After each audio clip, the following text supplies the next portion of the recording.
Better late than never, I guess. Sorry about that, boys and girls. Had a bit of a connection issue, but we are here in time. Did you know? Did you know that this is the last full week without a football game on television until next February?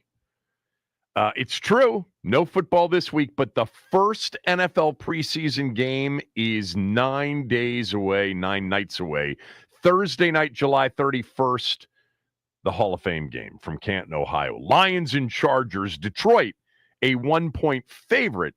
The total, if you're interested, is 32 and a half. I have many a degenerate friend that bets preseason NFL football. Many a friend consider it to be the opportunity in football betting. I do not. Good morning, everybody. Again, sorry for starting late this morning. We are going to carry in about 15 minutes the introductory pressers for Dan Quinn and Adam Peters. I think they will speak together. This is the introductory training camp press conference.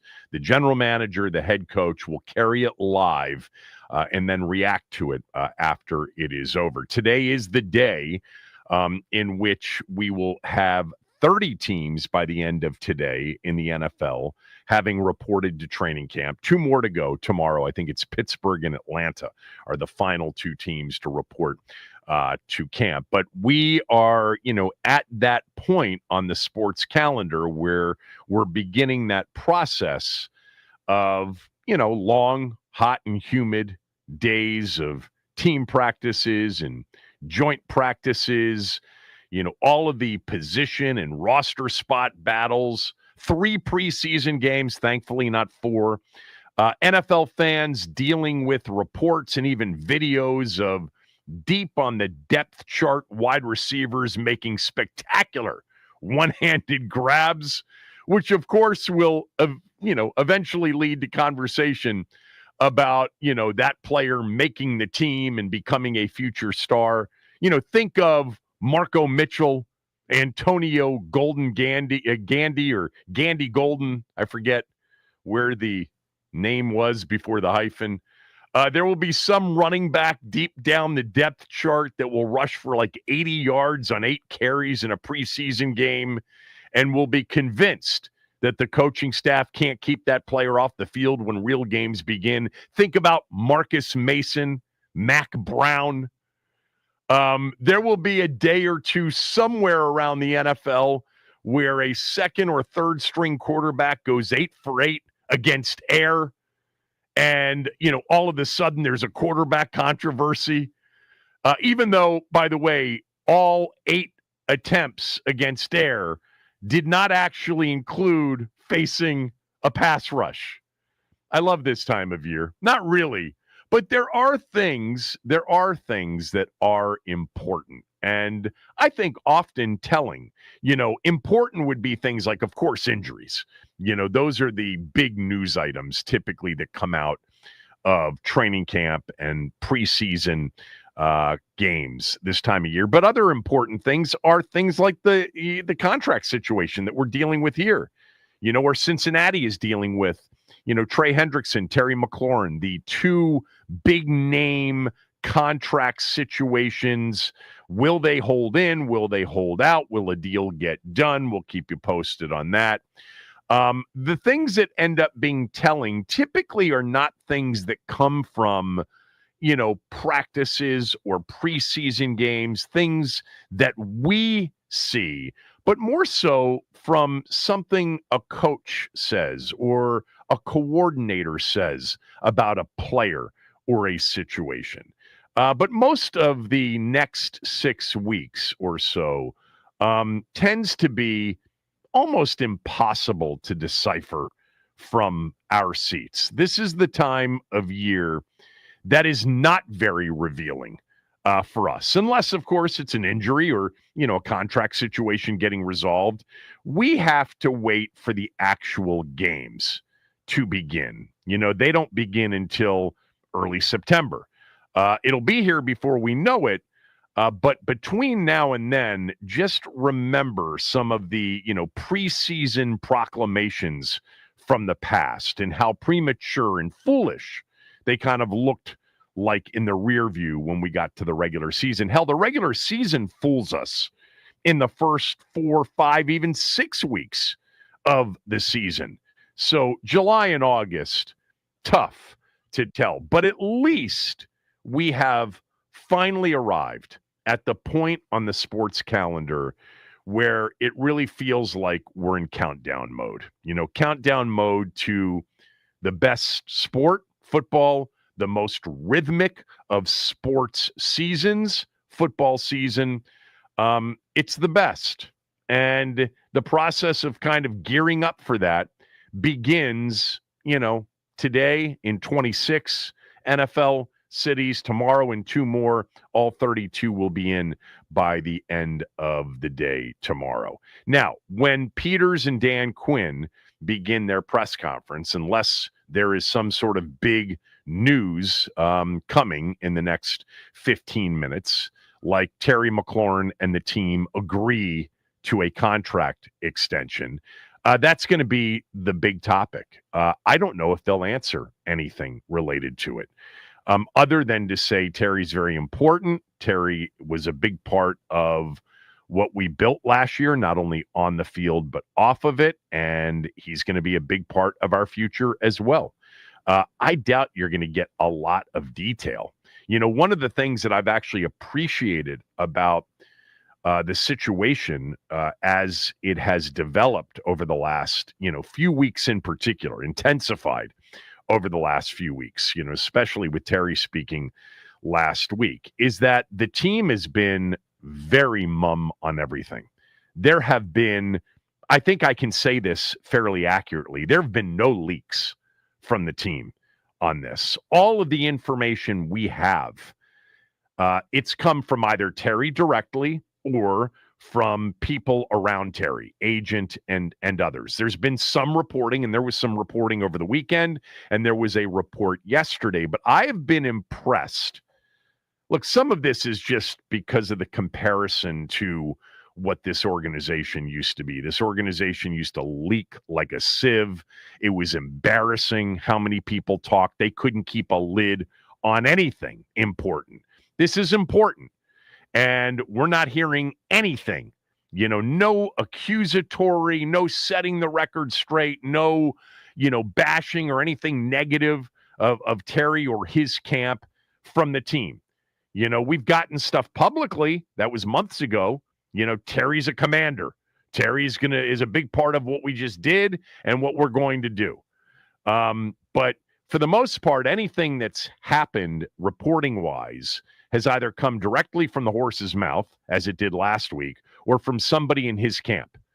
I think that is, again, maybe I'm just getting a little bit overjoyed by it not being what it used to be, but I'm impressed. They are able to keep a lid on these things. It doesn't happen in most places.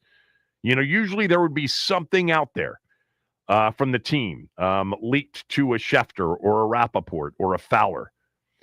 So there was some news. Jeremy Fowler over the weekend said, quote, if $30 million is what Terry is asking for, McLaurin is asking for, which is very reasonable from his perspective, the two sides do not appear close. The question is, are they, meaning Washington, willing to meet this market that's gotten crazy where players are making 30 to 35 million per year at the receiver position? My sense is they're not even close to that. And McLaurin senses that, which is why he's spoken out publicly. So they have a big gap that they're trying to fill here. And then he goes on, Jeremy Fowler from ESPN, to say, but it looks like he's going to be a commander regardless. Now, that last part is, well, yeah, it's not much, of a choice at this point for either side. Terry's under contract. He's not going to hold out, which means he'll play for the team even without an extension. And Washington's not going to trade him at this point because, A, he needs to get paid by the acquiring team. That always lowers the compensation price when, they've got to also pay the guy. And there's not, an obvious team with a wide receiver that's disgruntled that could come back for Terry. And in free agency, there's really not a wide receiver out there worth getting. Amari Cooper's out there. Gabe Davis is out there. But there's nobody that's going to replace Terry. He's not getting traded. He's not going to hold out. He's going to play. Would it be preferable for him to play under a happy, both sides feel good about contract extension? Of course. But if it doesn't happen, and I think it will, I'm still a believer that it will happen, he's still going to play for this team in 2025. Entering his age 30 season, he can't hold out. That's not going to happen. So I think that's where the Fowler line comes from at the very end, where he says it looks like he's going to be a Commander regardless of whether or not they get a deal worked out or not. Now, if Fowler is right and Washington's not even close to $30 million, which is what he says, if $30 million is what McLaurin is asking for, the two sides do not appear close. Well, if Washington's under that $30 million per year average, it's not as important as what the guaranteed dollar amount is, and that was not revealed here in this story. But that would be interesting, right? If they are offering under $30 million a year and they're offering more of a contract close to, say, what T. Higgins signed for. He's a number 2 in Cincinnati. T. Higgins would be a number 1 in a lot of places. If you've watched him play, you know that. Yeah, I mean, I mentioned last week, I think part of what is going on, this is total just connecting of the dots, not something necessarily that I have heard. But Lance Newmark, Brandon Sosna, both came from Detroit. They're intimately involved, Sosna in particular as a salary cap guy for this organization. I'm sure they are intimately involved in the conversations and in the decision-making for a Terry McLaurin contract. And just over a year ago, April of 2024, they signed Amon-Ra St. Brown in Detroit to a contract extension that was worth just barely over $30 million a year and $77 million guaranteed. However, Amon-Ra St. Brown, when he signed that deal, was 24 years old, not 29 years old. He was entering his age 25 season, Terry entering his age 30 season. Early in the season, he turns 30, very early, as in September. And, this seemed to upset many of you, but I don't think there's any doubt that you could easily make the argument that Amon-Ra St. Brown is, at the very least, as good as Terry McLaurin, if not better. I mean, he was ranked 6th in that ESPN, countdown of the top 10 receivers. Terry was not in the top 10. He was listed as the first honorable mention, which would put him at 11th. There's a lot of subjectivity in that, of course. But yeah, I think that is in play. Henry McKenna from Fox Sports yesterday reported McLaurin, an all-pro receiver and team captain, is most interested in trying to bring a deal together, not breaking the team apart. If necessary, McLaurin will explore every option, including a holdout, a hold-in, and a trade request, per the source. This is Henry McKenna, Fox Sports' source. Everything will be on the table, the source told me, but McLaurin is taking things day by day in hopes of hearing more from the Commanders, who have not talked to him about his contract in weeks, even after he spoke out about his dissatisfaction, closed quote. I'm not that familiar with Henry McKenna, to be honest with you, but I did see this, and it was Fox Sports. It wasn't a fan site or a fan blog. And so I thought it was interesting. Look, of course, Terry's going to explore every option. What I'd love to know definitively, and I trust a Jeremy Fowler, is, are they close or are they far apart? And Fowler's perspective, at least over the weekend, is they're not close, which probably means there's going to be a bit of a holdout or hold in. Holding in means he doesn't get fined $50K per missed training camp day. If he holds out, he gets fined. And this isn't the old days of forgiving those fines. The CBA does not allow that. Now, is there a workaround with a contract extension that eventually addresses, a couple $100,000 of fines? I don't know. He's already been fined about $104,000 for missing mandatory minicamp.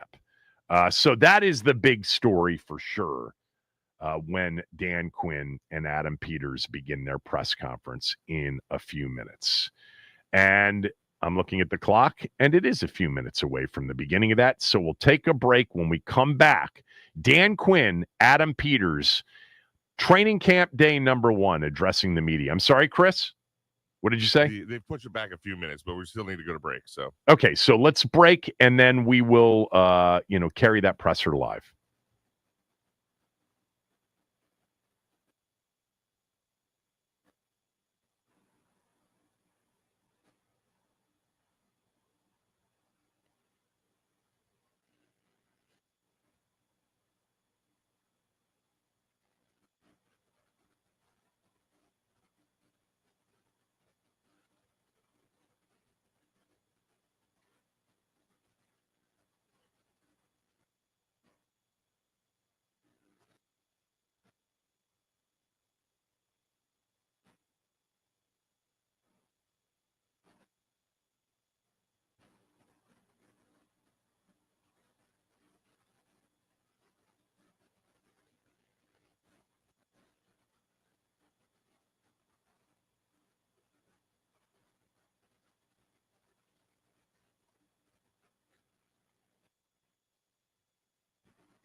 All right, we are going to carry the Adam Peters, Dan Quinn press conference from Ashburn. They're a little bit late getting started, but when they start, we'll take you out live to listen to it. No news as of this morning, at least based on Chris, who's in for Max this week, and yours truly checking social media and checking the reports. But we'll see what they say. It's going to be interesting to see how they handle that conversation. This is going to be a season, by the way, for Washington that is the most anticipated in a long, long time. Obviously, 12 wins, first time 11 or more in 33 years, first time in an NFC title game last year since 1991. And Washington right now is, in terms of Super Bowl odds, are like the 8th pick to win the Super Bowl.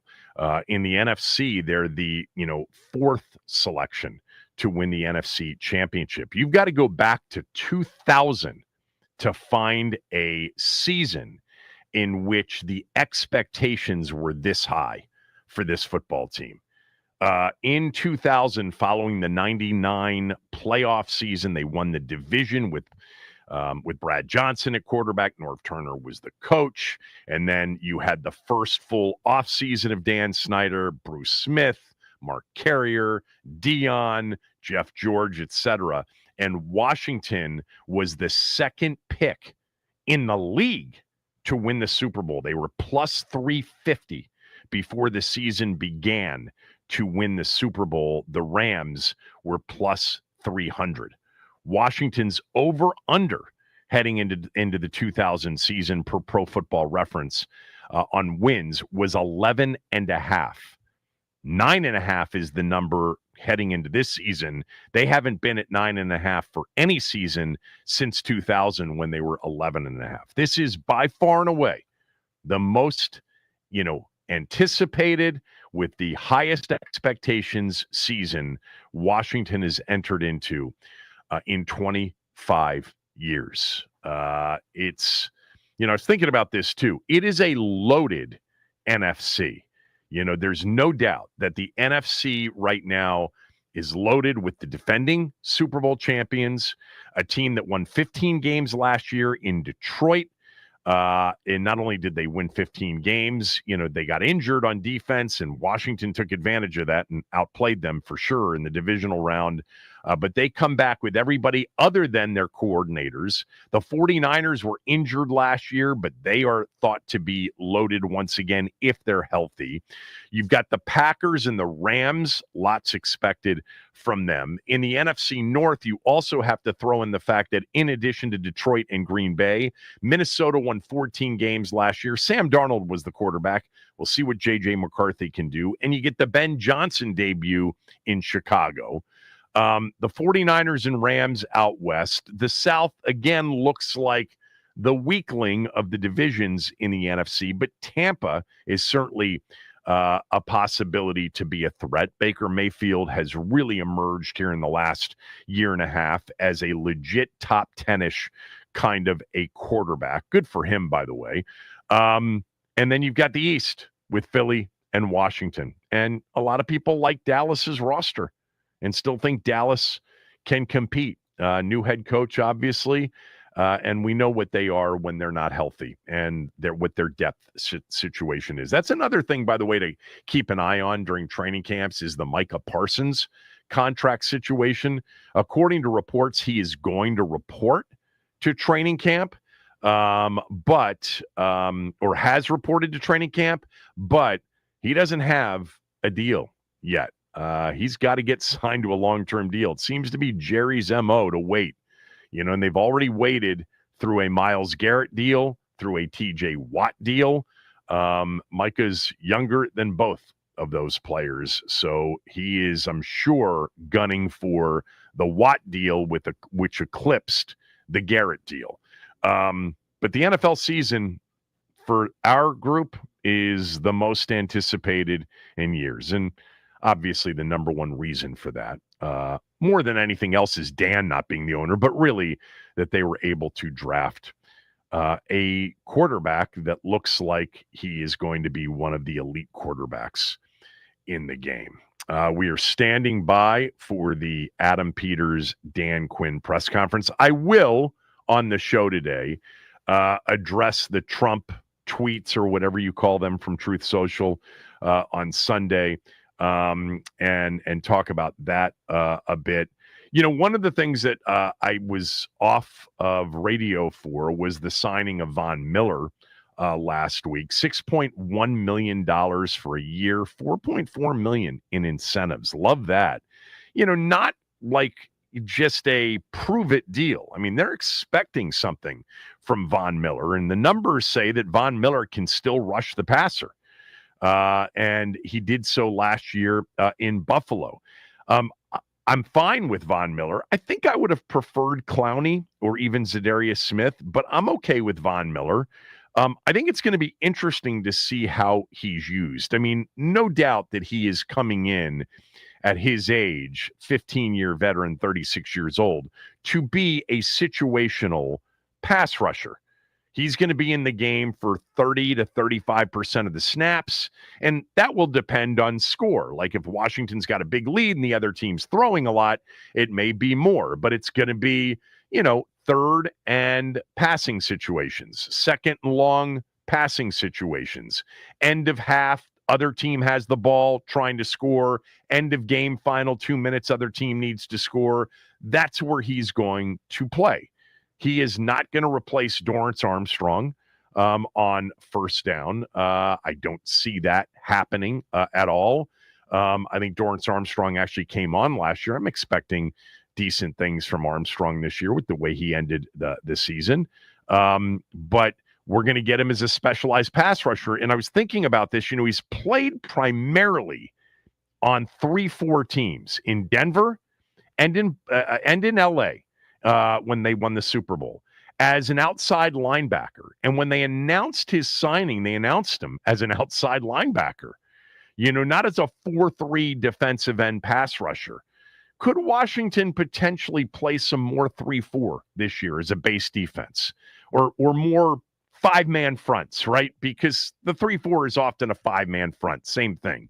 You know, the outside linebackers being on the line of scrimmage, that would be Luvu and Miller in passing situations.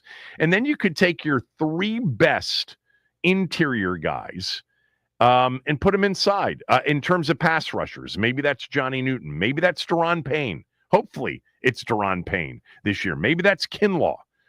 Maybe it is, you know, a Dorrance Armstrong that ends up moving inside on passing situations. It's going to be interesting to see what they do and how they use Von Miller. I'm in favor of the signing for sure. It's still low risk, even the $6.1 million.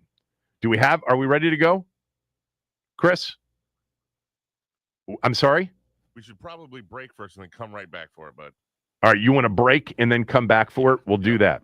So hopefully they will start the press conference when we come back. Kevin Sheehan Show, the Team 980 and the Team980.com.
All right, still waiting for the Adam Peters, Dan Quinn press conference to begin. We will get to that when they start. It was scheduled to begin, I think, at 10:30, so they're a bit behind. I wonder if they're working on something before they start it. Who knows? My last thought on the Von Miller signing and it being official is I don't know that he's going to replace the Fowler 10.5 sacks, but I do think he's going to be, barring falling off a cliff, if he is at least what he is last year, he's going to be a much more effective a pass rusher, and he's going to make things easier for everybody else. There will be attention paid to him when he's in the game, regardless of his age. He was a very effective get-off pass rusher and overall pass rush win rate guy last year in the NFL, despite the snap counts in Buffalo. He's also going to wear number 24. He played with Champ Bailey in Denver. We saw that picture when he announced that this is the direction he was going to be signing, Washington. And apparently he was a massive Kobe Bryant fan. And 58 and 40, the two numbers he's worn in the NFL, were not available. To be honest with you, I can't think off the top of my head who wears 58. 40 is the linebacker that or slash safety that played well in special teams, right? I forget his name. Tyler Owens. I think Owens was 40. I have no idea who number 58 is.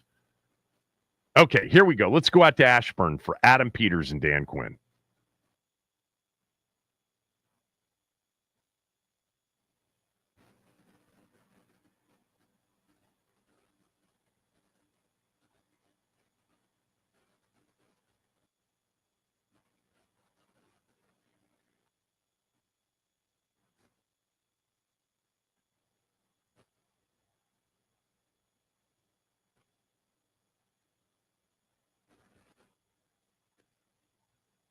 And like a really hard ass challenge, like training camp's kind of the coolest part to do that.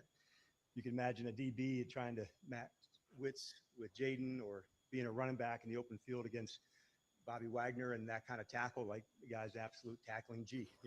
Can you beat him? Or a defensive end going against Laramie Tunsil, or a guard against Payne. All these little matchups helps you bring out your best going against their best. And each summer, everybody asks me, hey, what's your favorite part of training camp? And I point to that. I say, it's always the competition and seeing these matchups and seeing what goes on. And so that's why we love it so much. It's that time, and we get to do that together. So I'm fired up to get rocking with you guys. I know AP is going to have an opener as well, and then we'll get into some questions and get the whole thing rolling. Cool? Thank you. Your opening statements are always a lot better than mine. I just want to start and say thanks for you guys for all being here and really excited for this year. I know there's a lot of excitement last year, and this year feels even more for myself in terms of just what we've built here and what our ownership has allowed us to build. And you see, you won't be able to see everything right now, but as you guys get into it, we've done a lot of improvements to really everything here. We got a new bubble. I'm sure you guys have seen that out there. The fields look incredible. Shout out to Pete Benevento and his crew. But really, when you guys get into the building and the things that Josh has allowed us to build for the players, really proud of that, really thankful for that. We have a new locker room. We have new meeting rooms. We have a new nutrition center. Like I said, new bubble. It just goes on and on in terms of the things that we've been able to do. Tons of new recovery stuff for our players. So we're really proud of all that and really thankful to Josh and Mark Klaus and his crew for making this all happen. So just touch base on the recent signing. We signed Von Miller yesterday and just really excited to add him to the fold too. Not only is he one of the best pass rushers of all time, but he's equally incredible in the locker room, and we're going to continue to bring guys like that in the locker room. So really excited about that move, and really with that, take your questions and get rolling. All right, Adam, this one, we'll start off with the fun stuff right away for you. What has been communicated to you about Terry, whether reporting or not reporting? What's been communicated to you about him? Yeah, we haven't spoken about that, but just like with really all of our players, we're expecting everybody to be here today. And then for both of you, he talked a lot last week about his situation, a lot of frustration. He talked about wanting to feel valued. I'm curious what you guys thought about that. And then Adam, if you can talk about where things do stand with him as far as an extension. Yeah, I mean, first, I think, without a doubt, I think everybody in this building values Terry very much. And we knew that coming in, and we knew that even more after spending a year with him. In terms of where we're at, we've had conversations recently, and we'll look to have some more conversations. And we're going to do everything we can in order to get a deal done. Adam, with regards to Von Miller, how much was just obviously his career speaks for itself, but how much was it like watching OTAs and minicamp thinking we need a little more, or was it sort of the plan to kind of add somebody all along? Yeah, I think just in our conversations with DQ and myself and the staff, we did see, pass rusher is something we still wanted to add throughout the time. During free agency, we looked to add a few guys and didn't work out. So, but we saved some money aside really in order to do this and find out the best guy out there. And I've had a lot of history with Von and know the type of person he is. Obviously, his play speaks for himself. And when you turn on the tape from last year, I was like shocked to see how good he still was and how well he got off the ball and just what type of impact he had on the field. And knowing the type of impact he had in the locker room in Denver, and then getting unsolicited calls from the teams that he's been on since then, talking about what a great guy he is, that really made it a really easy decision for us to bring him in. We brought him in a couple weeks ago, or I don't know, been a few weeks now, but had a great meeting with him and just knew he was the right guy to bring in. So we're thrilled to have him. And for both of you, apologies in advance. You guys had a pretty distraction-free season last year for the most part. There's been some news lately involving the stadium, the president weighing in on that. Does that get to any part of the building? Is it something that you guys even think about, discuss, or what do you kind of react to that? Yeah, want me to take that? Sure. So, look, we're really focused on everything in the building and getting ready for this season and getting our guys in here and getting the building ready, as I talked about with everything. And in terms of, anything, whether it's the stadium or anything else, those things aren't really, they don't come to our, they don't really make it to us. So we really just try to focus on what's going on in here and getting ready for the season. Good afternoon, gentlemen. Coach's questions for you. Okay. I go back to last year, Sam Cosme's comments on Frankie Louvu, kind of getting to know him, and then kind of, I don't know, being surprised, but maybe being kind of just impressed by he's not just a linebacker, but he can rush. Like that was kind of Sam's words. When you see that type of like maybe an unexpected characteristic about a player you brought in, what as a coach, like kind of how does that strike you? You know what's cool, David, about when you go from like year one to year two, they've now realized what other things can a person do and highlighting how we feature players into different spots. And so I think that's a good example of that, where he doesn't always have to be exactly the position that he had. What we found is this collaboration, amongst teammates, offense, defense, on teams, the way they help each other, support each other. That's what we'd hope to build. That's the standard of a commander, of somebody that's like digging in hard to try to get one another better. And that's kind of what the cool part of being a part of this team, the environment they created together to recognize these special traits in one another, and then saying, hey man, that's hard when you line up there or do this move, or I can see how you tipped it away. So be careful of that. So the feedback across the ball, in the locker room, outside the locker room, is what we'd hope to create an environment. It doesn't happen like right overnight, but it does take place once you get to know each other better and find their strengths. So that's what's going to be fun to me about going into this camp for 5 to 6 weeks, because we've also added some new players into that mix, and to see them into that spot, like I'm really excited. This is a number of players' first training camp here with us. And then you talked before about second-year players in the NFL, just general second-year players taking that biggest leap this season. How early can you kind of hope to really see signs of that expansion of their talents? Yeah, we had about, I guess, 10 rookies or so that were on the roster, maybe the 53, either at some point or most of the time last season. And that's pretty traditional that you see this jump happen from like year 1 to year 2. So this spring, man, did we see it in Sinnott, and we saw it in Newton and Jordan McGee and others. One I think that's unusual, and they'll get better, but Jaden and Mikey, they kind of corrected it in season. They didn't have to wait till the off season. I think that speaks a little bit to their rarity. Like, it's normal to fight your ass off in the season and take your lumps, and then in the off season, I got to get better at this. I got to work on this. Those two, with the experience they had, they kind of self-corrected faster. That didn't mean they didn't get better this spring, but we are really excited to see Javante and Brandon and some of the others in this role that they're going into their second year. It's a big deal. And most of it, David, is confidence. You know, I've done this. I know what to do. I worked on this skill. And once you get to that space where you're not relying on just your talent anymore, but the skill that you've developed at the position, that's the secret sauce, man. If you can get those skills right, and it takes oftentimes into that second or third year to do that. So we're excited to see the work they put in take place out here on the field. Hey there. Is it good morning or afternoon? Adam, I think you're off the hook with me. Both of my questions are for you, Coach. Okay. So what's the focus for this week or the next couple of days here with camp?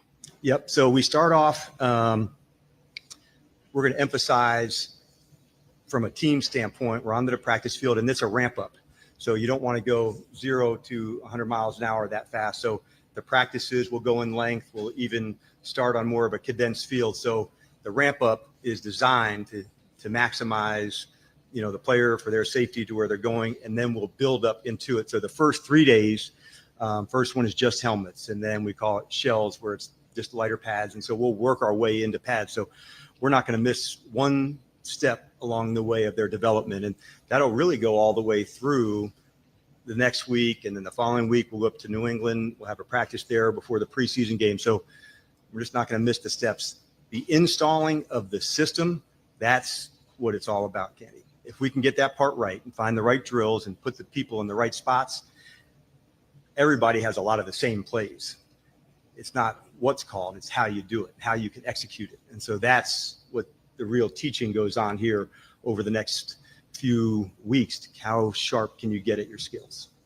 And just reflecting back on OTAs and minicamp, can you share any examples of how you've seen some of the returning players and the new players, right? How they've been able to build camaraderie and just getting used to this system? Yeah, I think when you ask the question of like, what did I see on the field, like on the offensive side, like Sinnott and Coleman, they jumped out to me in some different ways. Brandon moving inside the guard and like putting in the work to do that. Sinnott coming off of shoulder surgery. He rehabbed so hard where during that off-season part, he and Sam were two of the ones we saw every day still while they were getting themselves ready. And I saw that confidence come out onto the field.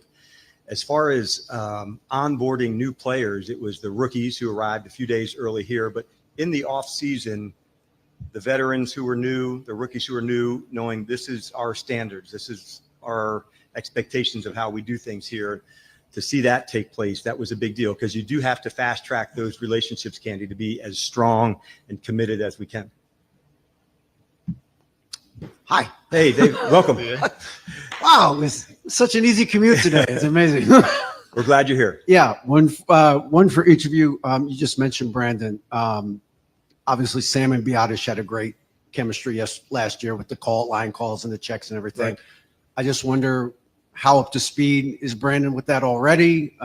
What has to happen for that to start being seamless as you go getting ready for the season?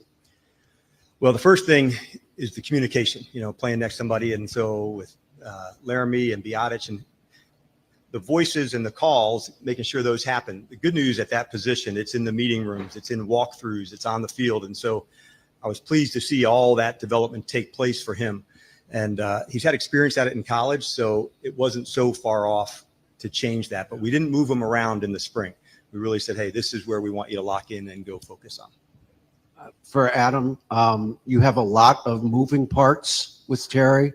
You have history, you have future, you have philosophy. I wonder where all of those points meet for you and the organization in terms of trying to find a deal that's fair for the organization, but also fair to Terry and what he means to the team. Yeah, that's always probably the tricky part of any negotiation is figuring all that out. And, in terms of understanding the market, understanding our team, understanding, our financial situation and all that. But, I don't think I've been a part of a negotiation where it's been really linear and smooth and everything like that. But I think, understanding where they're at and understanding where we're at and trying to close that gap and come into something is really the kind of all the nuance of it and staying really above board and negotiating in good faith. All those things come together and that's how you come to a deal. So as long as it fits in the construct of what you want to do and how you want to build it and what the player would, Terry in this instance, is comfortable with. So that's what we're working towards, and we're having some good conversations, and we'll continue to.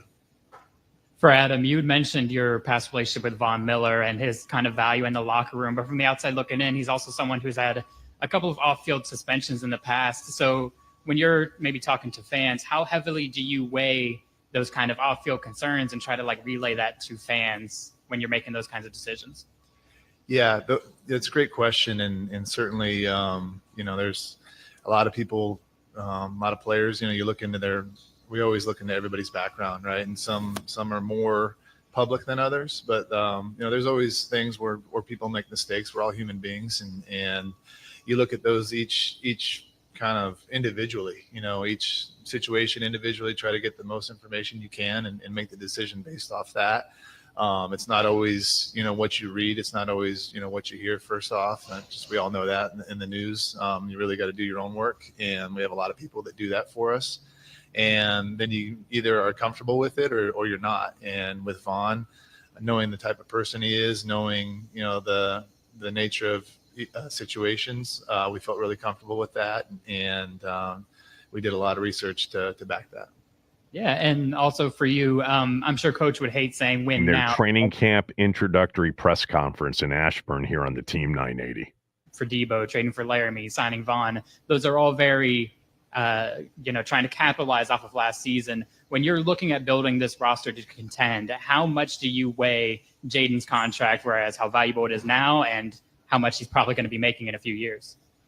Yeah, that's a good question too. I think, you always want to build your roster to win now and then win in the future. And I think the moves that we made, those allow us to do both, really, with the nature of those, whether the deals or the contracts or however you say it. But, we're always looking to field as good of a team as we can every year. And however we can do that, we'll do that. And without mortgaging the future. In terms of he's on his rookie deal, so that does give us more financial flexibility. But we were just talking about this the other day. I mean, out of the 4 teams that were in the championship game, we were the only one that had a quarterback on his rookie contract still. So it's still possible to win after you pay a quarterback. So, whether you talk about a window, I don't know what a window is in terms of that. Hopefully our window is as long as we're here, and that's what we're building for. Yeah. Adam, if I'm not mistaken, I think you were involved with a couple of kind of longer holdouts in San Francisco, Bosa and Trent Williams, that didn't end until early September. Is this just part of the process for you? Are you calm about it, or what's the sense of urgency when a deal hasn't gotten done and Trent camp is starting? Yeah, I think those were, I wasn't so much directly involved, but I was a part of it, so I understood how it went, and a lot of contract. But I think that's just kind of the nature of our business. You obviously you would like to get these things done quicker than longer, but it's not always going to happen that way. So I think for me, just seeing those things secondhand, really not firsthand, but understanding how that went, just understanding that first of all, we're dealing with a really, in the case of Terry, a really good player and a really good person. So really understanding that and never losing sight of that, and making sure that, every conversation we have is very, straightforward, honest, and in good faith, and just keeping that mindset throughout. because there's going to be twists and turns, but just having, that confidence and just understanding that our goal is to get a long-term deal done. And so just keeping focused on that, and, whatever happens, along the way, just understand that he's a great player and we want to keep him here. And Dan, what's lost if he's not here, just in terms of working with Jaden, working with the offense? He's such a big part of what you guys do. Yeah, I don't want to get into the hypotheticals of what if or what not. So better question for now. It's a part. So we're planning, like Adam said, for everybody to get here and get rocking. Okay. Sam, yeah, he's doing great. He's had a really strong off season, and we're not going to miss one step of him along the way. So the guys are doing their physicals today, and so I can give you a follow-up of where he's at tomorrow. But he's really hitting all the markers, Nikki, that we had set, that we'd hope to see. And so that's a really cool thing.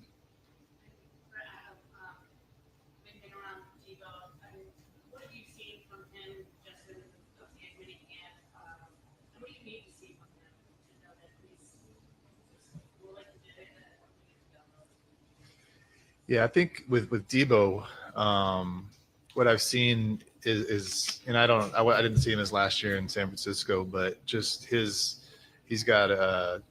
always had a great joy about him, and it seems as good as it's ever been in terms of his love for being around football, playing football, being around his teammates, and being on the football field. And it was almost enhanced this spring, just the way maybe it's, and I don't want to speak for him, but maybe being in a new offense and having new challenges, he seems like he's really revitalized, and he's been an awesome teammate, and he's really in, you guys will see him, he's working his tail off to be in excellent shape. But the one thing that probably every player that comes here, and when we play in our offense, it's fast. So understanding that it's a little different than a huddle up offense where you have to, so he's taken that challenge on and really worked on, having great wind and being able to play over and over and over again. And he's really worked his tail off this whole off season. So really excited to see where he's going to go. But in terms of how he's been so far, I couldn't be more pleased. The word I think of for him is for Debo, I think of joy. Like he has it. Like you see it on the practice field, you see it in the meeting rooms. There's an energy that he brings to our team that is, you feel it. And I certainly did right from the beginning. This question's for Dan. Obviously, you're a rookie quarterback, not a rookie anymore. Jaden Daniels had a pretty good year last year. So what's the next step, the evolution of Jaden Daniels? What does that look like? Yeah, I think more growth. And one thing I've learned over the year from Jaden, and there's no limits on him, because this is somebody that absolutely is a savage from a work standpoint and just absolutely puts it in. So the skill work, the techniques, the knowledge of the offense, all of those things are going to be enhanced. And he's thrown himself an excellent offseason. We had a good conversation on the phone just the other night, chopping it up about the team, the summer, the offseason, and you can feel his energy. And just walking out here, when you walk into our building, there's a lot of energy with our team, and he's right in the middle of all that. But I would never count him out or, put him, mistake him for not doing anything other than absolutely emptying the tank to go for it. And Adam, for you, comparing your feelings about the roster construction last year at this time versus to where you are today going into your second training camp in Washington, give me your feelings, differences about just how you feel overall about the roster construction, what this team looks like right now compared to where it was last year. Yeah. I mean, I'd like to think we're better, I would, but really just, it was cool to see the players that we hadn't been with last year get so much better and get so much closer last year and work together. And then all the players that we drafted get so much better. And then bringing in a lot of guys from, through trades or free agency this year and see how those guys mesh together too. So really like impressed with the job that DQ's done and bringing everybody together. I think that's probably the coolest thing. And from year 0 to year 1 and then year 1 to year 2, continuing that. So I think we have a better roster. That doesn't always mean you're going to have more or less wins, but certainly really excited about the group that we have together, not just the talent, but just the people. For Adam, the Commanders have the oldest roster in the NFL. I guess first, how does that hit you? And second, is that kind of based on the dearth of talent or playable players that were here when you came in? How does that go? How does that happen? Yeah, I'm sure there's a ton of factors that go into that, and there are a ton of factors that go into that. But I think really, signing guys like Bobby or Zach, those guys, I think we showed last year. People thought we brought them in to be like coaches on the field, but and certainly they are. They pass along a ton of knowledge, not just to the guys in their position group, but to guys across the whole defense or the offense. And Bobby and Jaden have a great relationship too, understanding and making each other better. But we saw with those guys, they're still really, really good players. And that goes the same for a guy like Vaughn. He's older, but he's still got a lot in the tank. So we're going to look for great players that fit us, and whether they're 22 or 35, if they can help us win, we're gonna bring them in. Before you two guys arrived, this place wasn't exactly a desirable place for a lot of free agents to come. And talking with agents and talking with the players, are like, yeah, we're good. What have you found in this last year talking to agents and players about coming to the Washington Commanders? Yeah, that's a great question, and it really helped me a ton last year. And I think I've said this before, but not only players but coaches wanted to come coach for DQ, and players wanted to come play for DQ. Tyler Biadasz wanted to come play here, and he wasn't a defensive player. DA, Dante Fowler. There's a lot of really good players. Bobby Wagner that would not have come here if we didn't have DQ. So I think it starts there. And then the culture that he's created, guys talk, and he's guys that are going to be free agents that we see and that we play against. I want to come play for you, and so I'm very proud of the fact that to be a part of something like that, and to be a part of something that DQ and his staff have created, and that people want to come here and play. And obviously, it helps when you have a quarterback like Jaden. Guys want to come play and catch passes from him, guys that want to come block for him, guys that want to come play on the other side and get sacks at the end of games to close out the games if we're ahead. So that makes it a lot easier. But certainly it started with Coach Quinn and the culture that he built.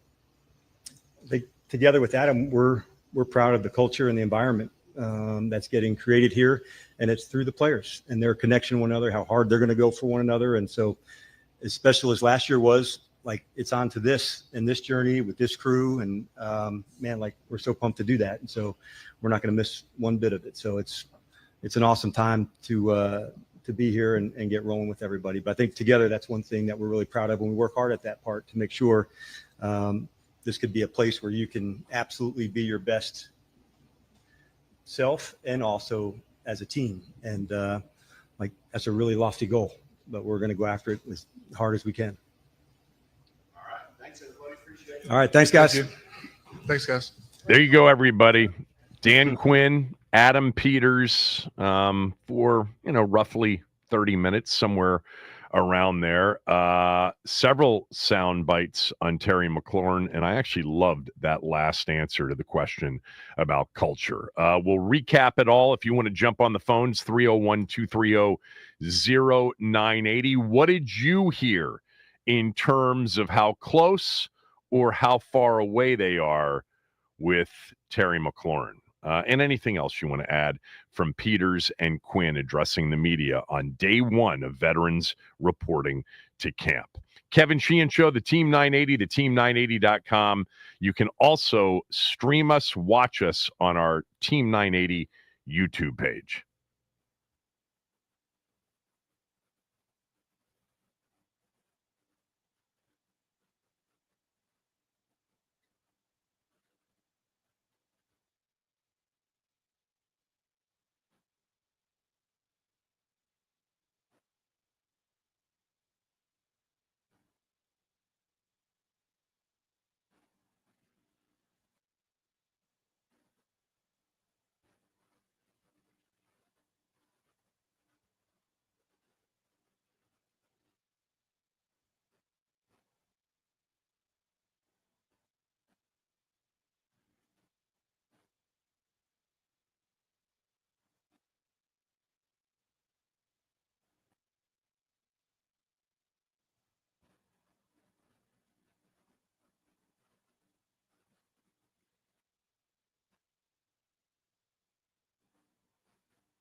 Adam Peters on negotiations with Terry McLaurin. Quote, "We have had conversations recently. We'll have more. We'll do everything we can to get a deal done." Closed quote. What's your takeaway from listening to Adam Peters answer multiple questions about the current standoff in negotiations over a contract extension with Terry McLaurin? Do you think, and did you hear or sense they're far apart, that the process is ongoing and they're working towards it, or something is imminent? 301-230-0980, 301-230-0980, and anything else that you'd like to add to the conversation that you or reaction to the conversation that we just heard. I thought there were a couple of interesting things specific to the Terry deal. He did say very early on, just like with all of our players, we expect him to be here today. He said, without a doubt, everybody in this building values Terry very much.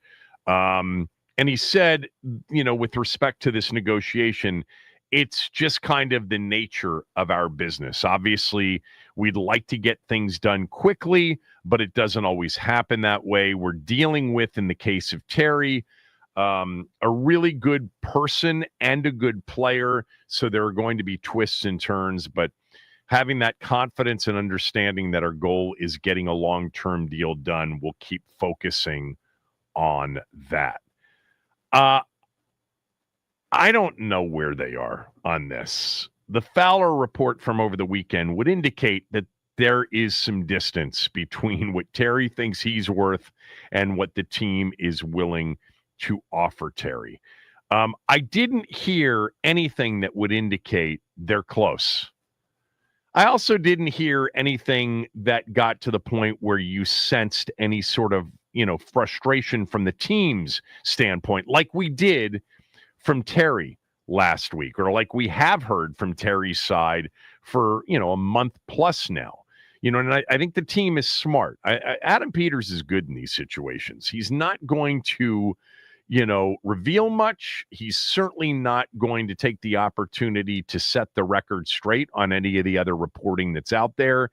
He's certainly not going to be in any sort of accusatory, mode. I think that is the right way to handle it. I think, every answer he gave was an answer that made sense for them. Wasn't super revealing, but it was for the most part very positive. There was a question asked, and I forget by whom, about the nature of what they did in San Francisco. And he said, look, that wasn't always me necessarily, but I was certainly there and a part of it and saw it. But the situations, each of them are different. I've talked about how Bosa and Kittle and Ayuk and a few others have basically been negotiated contract extension-wise very late in August into early September. So there's always been the possibility that Adam Peters, coming from San Francisco, is going to have a style similar to what they did in San Francisco. This is the first legitimate big-time contract situation that he's been faced with as the man, as the general manager. And so we're going to learn from this for sure, because there are others coming. This time next year, it's Tunsil. This time next year, it might even be a guy like Luvu. And in 2 years, it's obviously going to be Jaden Daniels, although that one seems like it would be pretty easy to get done. There were a couple of things real quickly before I get to your calls that I thought were interesting in terms of what he said. He in lots of conversation about Von Miller. He said that they looked at others early on in free agency. I think those players that they looked at were players like Josh Sweat, Joey Bosa, Dexter Lawrence, maybe even a guy like Harold Landry. There was never a chance for Myles Garrett because of the deal that he signed. And Trey Hendrickson, the asking price was always too high, and maybe Trey Hendrickson's asking price is too high. But I think that, they always had, and it made sense. And how long have we been talking about it? They still needed another, pure pass rusher. And there were other free agents out there that still haven't signed: Clowney, Zadarius Smith, Matthew Judon. But, I think that early on, certainly a guy like Joey Bosa was on their radar. I know that he was. He ended up signing in Buffalo. It's possible that DeMarcus Lawrence was on their radar, and a guy like Josh Sweat or even a guy like Harold Landry were. They all signed much earlier. And so then it was just about, finding that veteran player if you weren't going to make a trade for a TJ Watt or a Trey Hendrickson, finding that veteran player and then the timing on getting it done. A lot of those veteran players don't want to sign before OTAs and before minicamp. They'd much prefer to sign right before training camp begins so that they don't have to feel pressured to attend voluntary stuff or be present for mandatory stuff in late spring. So I thought that was interesting. There was no answer, nor was there going to be, with respect to Trump's tweets over the weekend, because that is a higher up in the organization situation. That is, that's ownership and team president, Mark Klaus, et cetera. What else did I write down here? I thought it was interesting that, he said, I think it was in relation to the question about they have the oldest roster in the NFL. And he talked about, this, proverbial elite quarterback rookie contract window. And he said 3 of the 4 teams last year, or the final 4 teams last year, that would be Buffalo, Josh Allen against Kansas City and Mahomes, and then, of course, Jalen Hurts against Jaden Daniels. The 3 of those 4 quarterbacks had been paid. So he said, I don't even know what the window means, but hopefully our window is as long as we're here. Look, they're going to have multiple windows, but they'll all look different after Jaden gets paid in terms of the roster situation. I also thought that was an interesting quote. Where is it? I wrote it down here. He said that somebody asked to compare kind of last year's roster to this year's, and he said, quote, "I'd like to think we're better. I think we have a better roster," closed quote. Well, you certainly know that you have a better roster, compared to what you knew this time last year, even though they were very, optimistic, bullish on Jaden Daniels. But you certainly didn't know for sure what Bobby Wagner or Zach Ertz had left. You didn't know how quickly Mikey Sainristil would develop. I thought that was an interesting answer when he was talking about, year 2 guys. And he said, with Mikey and with Jaden, their year 2 learning came in season in year 1.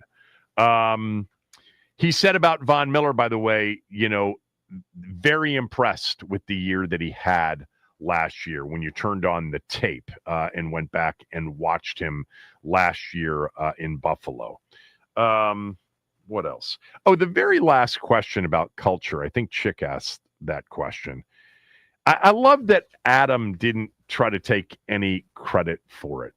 Not to say that he didn't have and play a big role in it with the kind of players they looked for, but really what happened was one horrible Dan left and one really good and attractive to the rest of the NFL Dan arrived.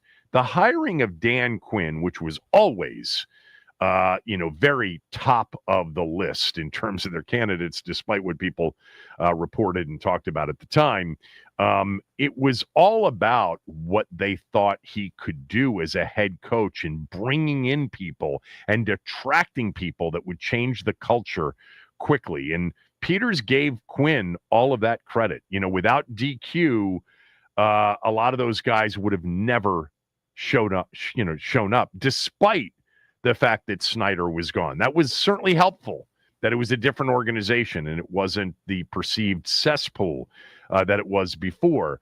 But Quinn attracted the first-rate staff and attracted a lot of those veteran players, and still does, because his reputation around the league is as impeccable as anybody's. And more importantly, it's like the people want to be around him and want to play for him. Adam Peters and I think also Dan Quinn mentioned, Jaden's a part of that too. I saw this quote that I didn't mention when I was talking about Von Miller. I pulled it up here. Von Miller, I guess, did an interview with the Skins YouTube guys. And he said, signing with Washington, quote, "It was the best team with the best quarterback. That's usually the math for me to be able to go and do what I do. You can't leave Josh Allen and just go anywhere," closed quote. That's a great quote. He was in Denver when he won a Super Bowl with Peyton Manning. Of course, it was Peyton Manning's end. Then he went to the Rams with Matt Stafford and won a Super Bowl. And then he went to Buffalo where he got close with Josh Allen. And a guy like Von Miller with some options, even at his age, even with some of the off-the-field stuff of the last couple of years, which Quinn and Peters addressed. He's looking for his math is, best team with the best quarterback. And it's amazing to say this after so many years of not being able to come close to being able to say this, but Washington is one of the better teams with one of the better quarterbacks in the NFL. That is super attractive. Add a head coach that everybody likes and everybody talks about in a way in which, word of mouth spreads about Dan Quinn, and you end up with Von Miller choosing here at the end of his career to try to win something. All right, 301-230-0980, 301-230-0980. Adam Peters answered multiple questions about Terry McLaurin. I don't think that they were very revealing in actual words, but what did you make of maybe the tone? Did you learn anything? Do you think they are very far apart? Do you think that they're making progress, or do you think that they are really closing in on a deal? What'd you hear, and anything else from the Quinn Peters press conference? 301-230-0980. Let's start with Ross in Tampa. Ross, go ahead. Kevin Sheehan, I hope you enjoyed your vacation. What's good in the hood, my guy? What's up, Ross? How are you, man? I'm doing good. So here's why I respect your show so much, Kevin. You're like Dan Quinn, and the callers are the players, and the viewers and the listeners are the players. You create smart fans, and you educate us. So I'm just so glad we got Adam Peters, man, because he's just such a smooth dude and a great guy and an even better a good GM and a better guy. Imagine Bruce Allen addressing to Terry. He'd call him Terrence, and he'd tell the general public, we offered him $25 million. That's a lot of money, guys. And he said no. Sorry. When in reality, he's only making 23. Ridiculous. So I think they're going to. You know what? That's a great point. I mean, Bruce would not have been able to contain himself if the negotiations were going poorly. He would have, mispronounced his name on purpose and talked about a deal which he would have been delusional about that would have been below market value. But go ahead. What else you got, Ross? Yeah, sitting in his dumbass office behind his dumbass desk. Can't stand him. They were talking about players, and they named off a player, and I'm surprised that you, Max, and all the callers. It was the day where you got into it with Paulie arguing. The one player who I think has the most to prove that nobody mentioned, Tyler Biadasz. You're going from snapping to an unproven rookie to a freaking superstar. No pressure, man. There's no Hail Mary. There's no go-ahead, knock-off, touchdown. There's none of that if the ball isn't snapped. So I'm glad they got a really good communicator, a very solid veteran center to really lead this offensive line. And why do you think he's got the most to prove, though? He's snapping to a superstar. No pressure. But he doesn't have the most to prove, Kevin. He's got some pressure, though, because we know who we got at our quarterback, and that's the anchor of the offensive line. Everybody wants to talk about the blind side, the offensive tackles and stuff. it starts with the center. I would know that real good. I thought he had a great year, man. and I'll tell you when he was out. Ross, thanks for the call as always. Yes, When he sir. was out against New Orleans, that was the game in which Jaden literally was sacked, I believe, 8 times. 301-230-0980. We've got a line open if you want to weigh in on the Adam Peters, Dan Quinn press conference. What did you hear from Peters as it relates to Terry McLaurin? Are they far apart? Are they closing in on something? Or, is it look, I would guess that they're still a little bit a ways away. Terry may report as a hold-in. I don't know how close they are on this deal. I'm not saying that anything that Adam Peters said leads me to believe that a deal's not going to get done and that I've changed my mind on that. But it is going to be something that, they get asked about every single time they hold a press conference. And this is the last time we're going to hear from Adam Peters, I think, until maybe before the season starts. But we'll hear from Quinn every day. And he'll be asked about it every day until a deal gets done. I would say that my hunch is they're still a ways away from a deal, and I'm going to go back to what I said last week. I think that Washington respects the hell out of Terry. They understand his value. They understand his value on the field and off the field. But I think that the tricky situation right from the jump would be age and where do they really see him?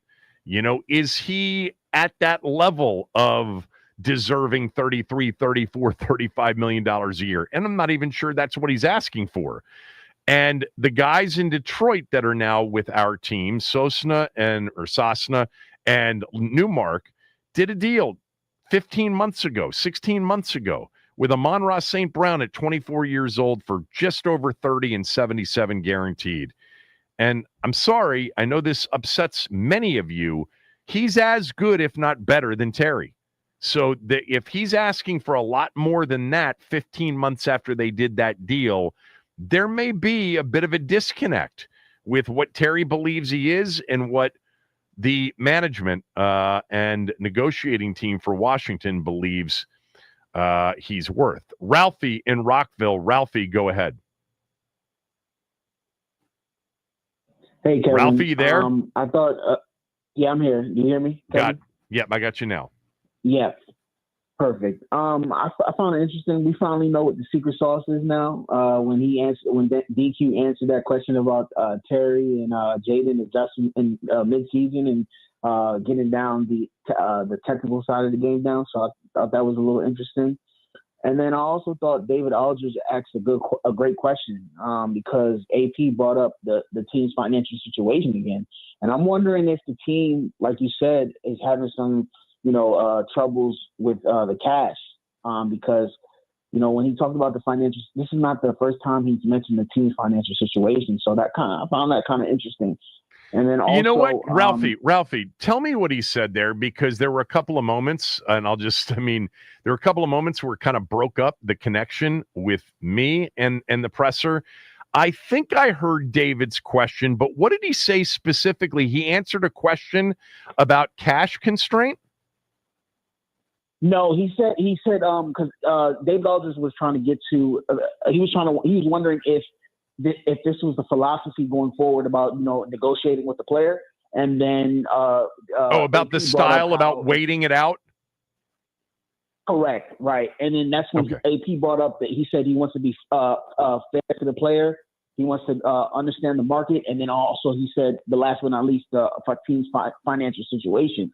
So I don't know what's going on with the team. We're struggling with cash. That's a real big deal, going I need to go forward. back and listen to that answer. Hey, Chris, see if you can find that David Aldridge question that Ralphie's referring to, because I want to hear that answer in full. I think it broke up for me as I was listening to that answer. I really want to hear that, because what's interesting, Ralphie, like you said, I don't believe that this is the issue, but you just do the simple back of the envelope math. $6 billion 2 years ago, $100 million into the current stadium. They've, really focused on a lot of 1-year, short-term, low-money deals.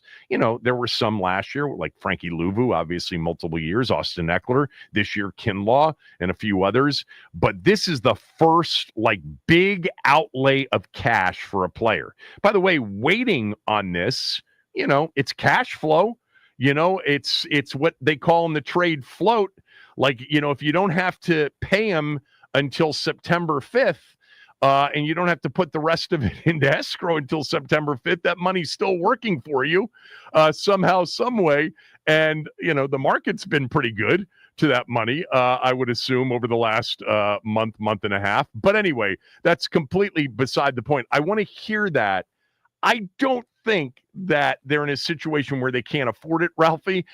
Even though I've suggested that, the outlay of cash is real money for them right now based on what they've spent. I think more importantly is maybe they were holding back some of that dry powder for in the event a Trey Hendrickson became available or a Myles Garrett became available or, it's something else broke. And they're done with that with the signing of Von Miller, so it should be a little bit easier now. But go ahead, finish up any thoughts you had.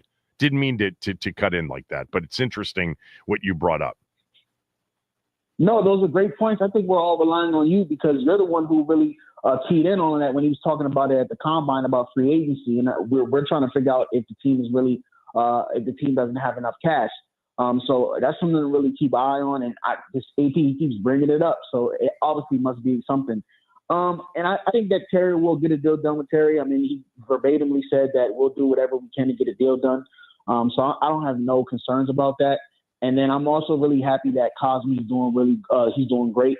That's going to be huge for us going down the stretch. So I'm encouraged, and I'm with you on the culture part. I think AP, he delegated to DQ and said that he's the one responsible for the culture, and he gave him, great words. So I'm encouraged. Thanks, Kev. Thanks, Ralphie. But let's not forget, Adam Peters hired Dan Quinn, along with Josh Harrison, that search team that they put together, which included Bob Myers and others. But let me be clear on something. They are not in a cash crunch. The issue is whether or not they're ready to make that big cash commitment, which is not only what would be, paid at signing, which would be the largest deal they've done, but what you have to put into escrow in terms of the guaranteed money for the length of the contract. And waiting on that does benefit from a cash flow standpoint, the team, but you wouldn't do it for just that reason. But I brought that up just because we know how much of a struggle it was to put together the $6 billion with 20. Washington's got the largest ownership group in the NFL, except for the Packers, who are publicly held. And 20 plus limiteds, and beyond that, in each of the limited partnerships, there are multiple members of some of those limited partnerships. They can certainly afford it. The NFL teams are fine, and all of these guys are independently beyond wealthy, but they don't want to write it from their own checkbook, clearly. So we'll see. I do want to find that soundbite, and I want to go back and listen to it because I think I missed some of it. All right, if you're on hold, stay there. Rylan, Paulie, Tommy, Chuck, Steve, will take more of your calls. What did you hear in the press conference, especially specific to the Terry situation? Kevin Sheehan Show, the Team 980, the team980.com. You can watch us on the Team 980 YouTube page. When you get there, hit the subscribe button and hit the like button. That's good for us.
So what I heard, Chris replayed that David Aldridge question and Adam Peters' answer. I think when he referred to the financial situation, I think that's more about the overall salary cap structure and that kind of thing rather than, the outlay of cash.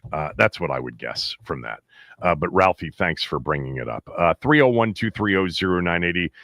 What'd you hear as it relates to Terry in particular or anything else from Adam Peters and Dan Quinn today? Ben's going to join us at 12, and we'll get what Ben thought. But, Tom, thanks for holding. Tom, go ahead. Hey, good morning, Kevin. I always start prefacing my calls now with the name is Redskins, and it never changed. But anyway, to get into the comment, I think this is a unique circumstance where you have this emerging elite quarterback at a top tier level. And I think that affects the negotiations from the perspective of when they look at the talent at quarterback and the line they built up, they believe they can systematically engineer wide receivers into this scheme and get them to execute. Here's the other thing about Adam Peters. When I look at him, I know that caller Ross, a few callers before, looks at him like a nice, fuzzy, nice guy or whatever. I look at him like the same way I look at an insurance company actuarial. He's precise. And I think in athletics, age matters.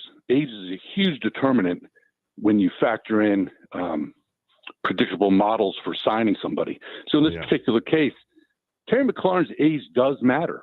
So when you do these comparison and contrast, I think that's a huge factor when you look into it. And I think when Peters looks at it and evaluates it, he sees definitely a guy they want to keep, but that model and that actuarial mentality, which makes for actual precision in what they do, looks at it and says age is a factor. So I don't look at comparables directly unless you factor in age. And I think that's a huge factor. And I think the fact the quarterback plays a role in that. No doubt. I think your first point, too, everything you said is, of course, true.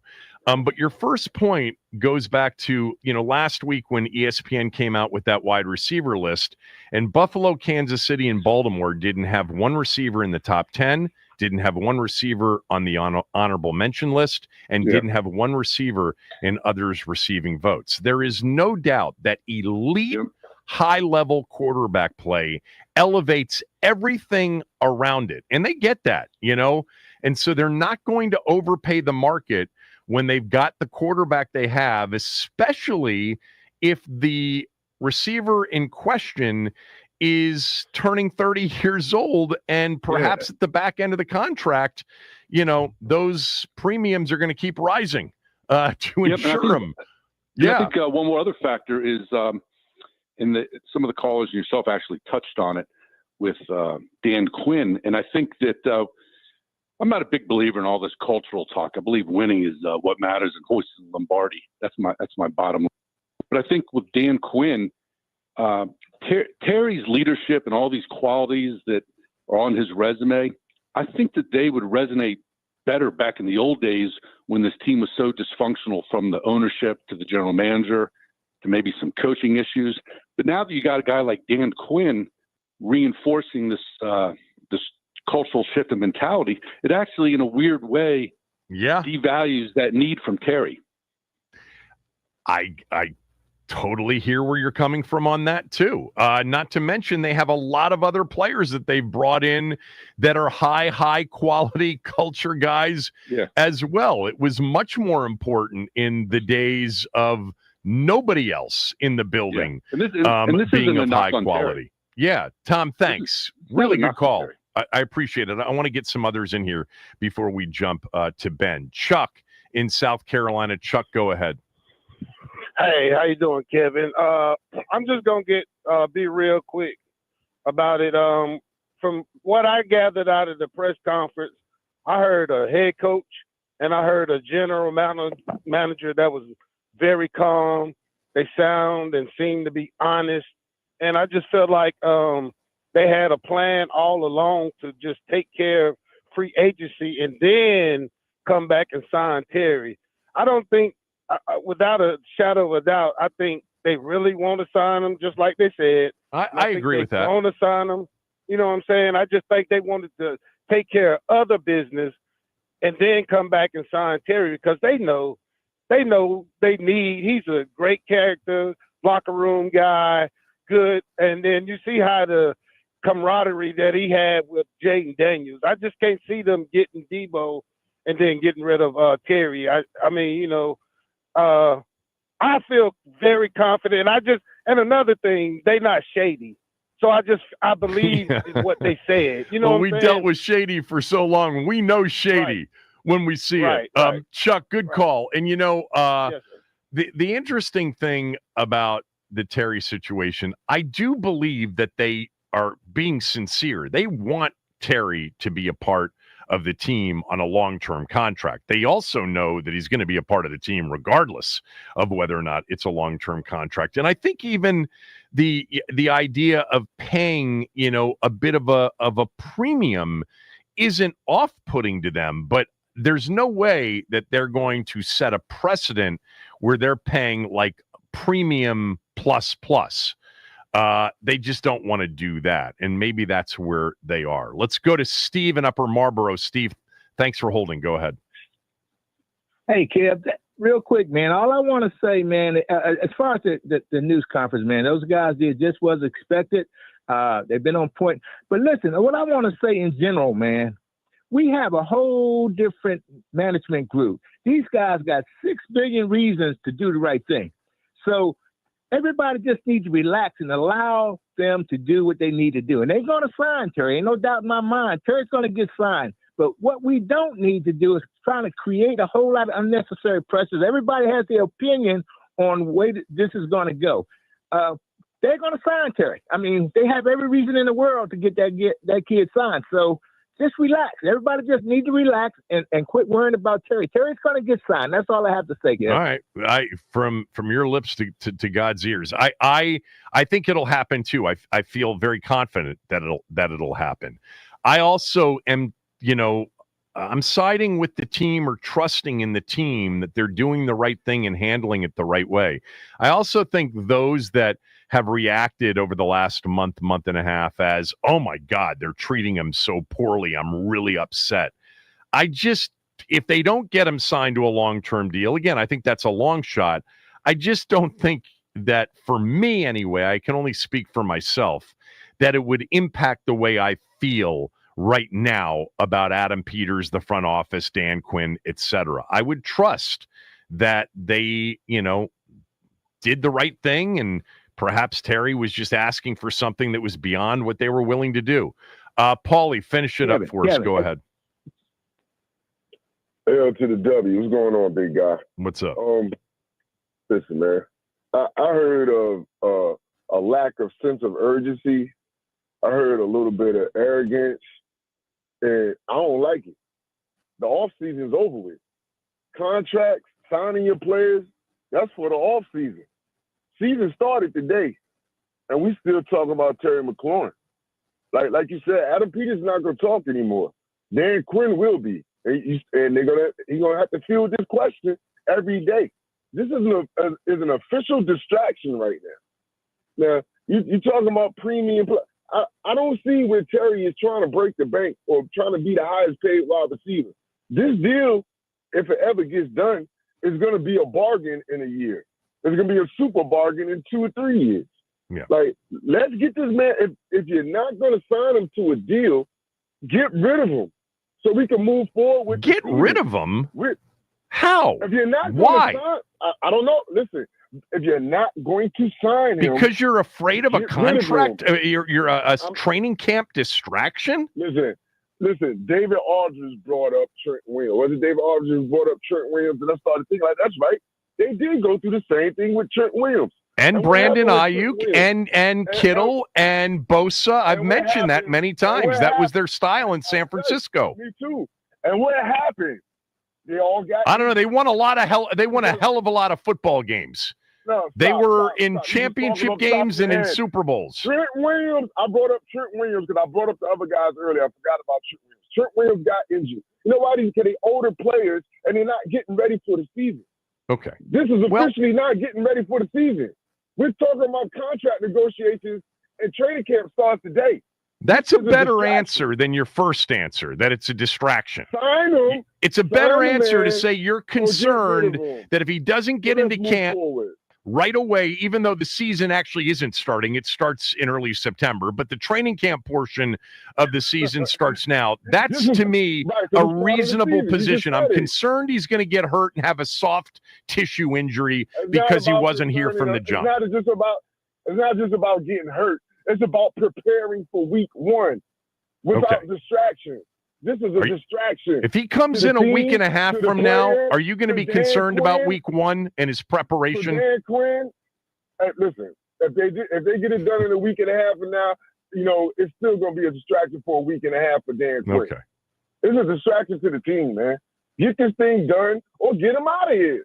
Let's move forward. Well, there's no getting him out of here anymore. I got to run. Per usual, you've taken me right through my hard break. There's no getting him out of here anymore. He's under contract. He's going to play for them this year. You can't trade him on July 22nd. You just wouldn't get back enough for him. All right. Ben Standig will jump on with us next. Sorry I missed other calls. We'll certainly have time to get to him later or tomorrow.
This from E on Twitter. E on Twitter. I read it earlier today. Whatever you do, don't bore me with 3 hours of name talk.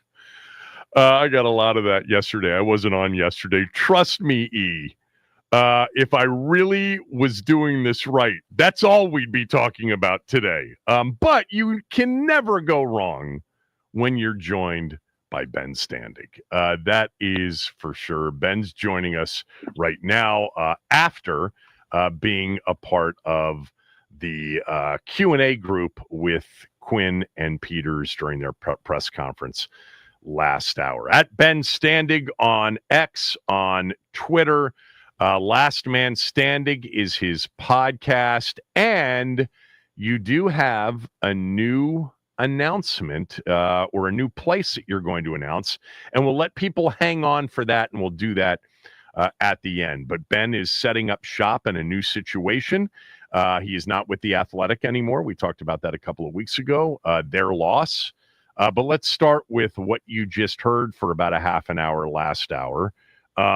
Anything strike you as significant as it relates to the Terry contract situation?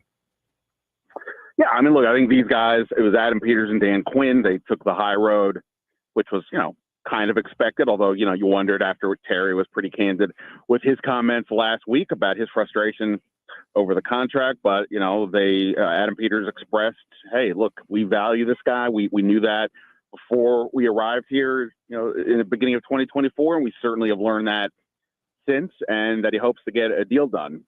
That said, he didn't say we're close. He didn't say he knows for sure Terry's coming in today. I had heard that there was at least still some debate on the McLaurin side as of like yesterday as to what was going to happen, if he's going to, come in and hold in, or if he's out. And so, I don't know that we're any closer to a deal, but they expressed optimism, and I guess at the moment, it's all we can go on. Do you have a hunch as to the specifics right now as to why they are apart, whether that is far apart or not that far apart? Is it, age? Is it dollars? Is it years? What do you think the holdup is? Is it style in terms of negotiating style, like you and I have been talking about on this show for a month and a half? Peters sort of adopting the San Francisco style. What do you think it is? What's your hunch? Well, he said, when he was asked just generally about holdouts, or, not technically a holdout yet, but, he's asked about these situations, and he said, look, going back to San Francisco, I've been a part of a lot of these, and, they're, in his view, they're rarely straightforward. And, you've talked about this, that the 49ers, when he was there, not that he was the one in charge of the contract negotiations, but, he saw what was going on. And, oftentimes they had players that the conversations lingered, deep into training camp or right before the season starts. I think, as best I have been able to piece together, I think the money aspect is certainly part of it.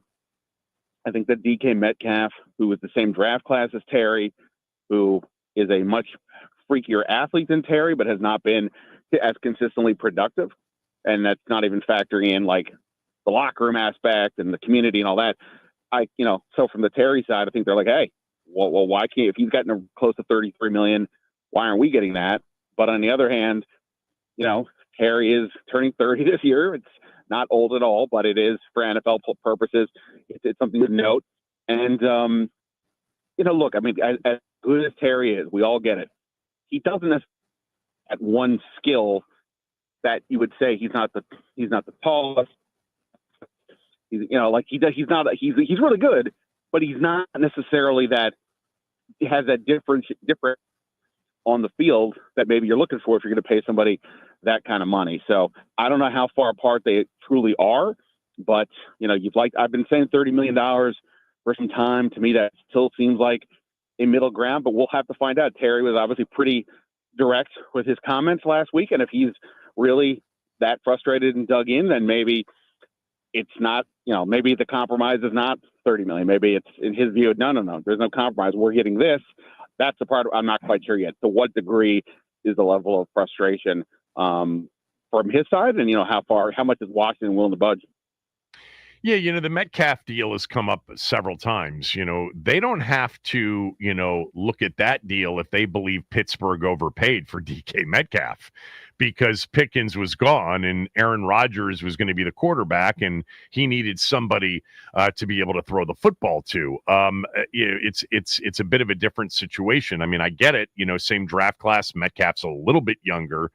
I think the Amon-Ra St. Brown deal is significant in all of this. The two Detroit guys having negotiated 15, 16 months ago with a guy who was 24 in the moment is 25, right now, going into his age 26 season, that, he got just over 30 and 77 guaranteed. And most people around the NFL would say Amon-Ra St. Brown's better than Terry McLaurin, and much younger. So, we'll see. I'm wondering if it's like, is it 30 that the team would be okay with, but Terry's much higher, or is the team, giving him a less than T Higgins, offer, which could be perceived as lowballed, and he's up in the DK Metcalf range, So that I was just curious if you kind of had any sort of sense as to where that is. I mean, I didn't hear anything. It was not super revealing, other than him talking about the complications and talking about the expectation that they want him and they're going to keep working hard, and they've had recent conversations. Maybe that was the news out of it, right? Is that he said that they have had recent conversations. He didn't timeline it, but recent would be maybe since Terry went off last week. Yes, he did. He did make that mention. I know that nobody wants to hear this, but I've said this before, and I had Adam Schefter on my podcast. That's my new one that's up, and I talked to him about this, and he kind of said the same thing that I did, which is people go on vacation. This is the 1 month where people get away, and not that you can't negotiate a contract from the beach, but they got lives too. Everybody's got to kind of go away. I mean, Terry himself was, based on his Instagram, was out and about, traveling around. So, it's part of that as well. So when Terry said the other day that they hadn't talked for a month, okay, that does sound a little peculiar. You'd think somebody would at least be like, hey man, just checking in, how's it going? But okay, therefore you would think, okay, they're going to talk, ahead of training camp, obviously. And that's what I'm saying. I don't get the sense that it's some bitter feud that's going to lead to a trade demand or anything along those lines. I just think it's a discussion, and look, Terry did, had something similar 3 years ago. Obviously that deal got done in part because Dan Snyder wanted the deal to get done to, there was a lot of things going on, as there always were, and giving the most popular player on the team an extension. It's a pretty good way to change the subject for a minute. This is different here. This group is like, hey, we just went to the NFC Championship game in 1 year. We've got Jaden Daniels. We're good. We're not feeling pressure in that regard. So, I think it's just that, a level of negotiation, but we'll see. I mean, look, and like I said, I think if Terry comes in today but holds in, I think that's a positive sign. It's an indication that they think something will get done. If he's out for, I don't know, maybe one day he's out to send a message, and then he's in that bad day too. I don't know, but if he's out for a bit, then that may be then we have a different conversation. Talking to Ben Standig. What else from, their half-hour press conference stood out to you? Yeah, I asked about Von Miller. I mean, Adam had addressed that a little bit, and I was just sort of curious because, obviously we all talked about they need more pass rushers throughout free agency and in the draft, and then they really didn't do a ton about it. And so I was like, okay, was this really the plan all along, or did you see something in training, OTAs and minicamp that had to make you think we needed to do something? And, I think he basically was like, yeah, we kind of knew we needed to do more, even though when we asked questions about it a few months ago, they're like, no, we're good. We feel comfortable with the group we have. But okay, they did what seemed logical. And obviously, he said a lot of great things about Von Miller, both the player, the person. And, I think all that rings true from everything I've heard. He was, highly productive last year. 6 sacks may not seem like an incredible number for a guy who's had double-digit sacks most of his career, but if you look at it in terms of sacks or pass rush wins per attempt, he was in the top 10 along with the other guys. We all talk about the elite pass rushers today. He just didn't play. He played less than 40% of the snaps, partly from injuries and partly just to avoid wear and tear. He's 36 now. So, I think he can be an effective piece for them. They still, long terms, I have to get a younger 3-down defensive end. But for where they were at, I think getting Von Miller was a pretty good move.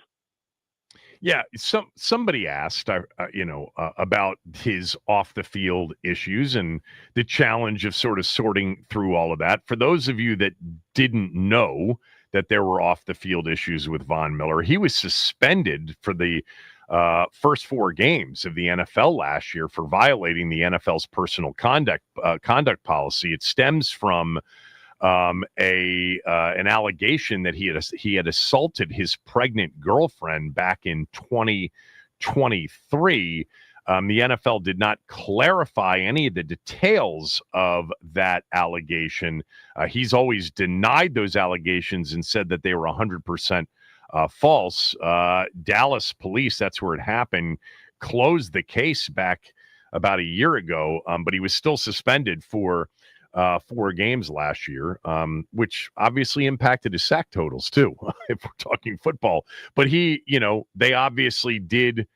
He essentially said, right, that they, it's challenged to do the homework and find out, all of the information, but that they felt really good about the person that they had acquired. Yeah, he said he got unsolicited calls from people that Von Miller has played for in recent stops. And look, on the legal matters, I don't know what, I don't know what to say. I mean, they suspended him. He served his time and, or so to speak, and, move forward. So, yeah, hopefully they've done their due diligence. It is interesting, though, and I've noted this with some of the other guys they brought in this offseason, that, last year it seemed like they were looking for a lot of boys to this culture up. You broke up there. They were looking for what? A lot of Boy Scouts, did you say? Yeah, guys to help build the culture. And now this offseason, I'm not saying that everybody is a bad guy or a risk, but, Laramie Tunsil, there were questions about the chemistry with Houston, and Houston decided they needed to move on. Deebo Samuel, the 49ers took a huge salary cap hit to move on from him. Marshawn Lattimore, again, there's nothing necessarily off the field, but, there's some questions, I guess, about, his time with the Saints and just kind of getting along with everybody and so on. So, they definitely have taken more risks, but that's, in the name of talent, that's what's going to happen. You have to compromise a little bit to make that next step. And where they are now is, they need to make the next step. Last year, I think we all recall 500 would have been considered a big season. So to do what they did and now to build off of that means, going after some guys that maybe they wouldn't have looked at last year. Ben, this is what you do when you're all in to win a Super Bowl. You take some risks on players.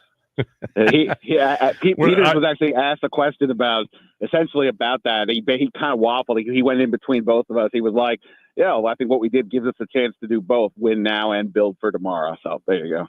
Well, I actually thought the answer on the window when he said, look, 3 of the 4 teams last year had quarterbacks, on big deals, and we were the only one that didn't. I'm not even sure what window means. He said, where's the quote? I wrote it down. He said, hopefully our window is as long as we're here. Look, we all understand rookie contract window and what it means, but it doesn't mean that there won't be other windows when Jaden does sign a deal to make it happen too. The window is as long as he's the quarterback and upright, really. It's just a little bit easier in these first 3 seasons with him on a rookie deal. We're talking to Ben Standig. Back to Terry for just one moment, because there was another question that I had for you, and I think we talked about this last week.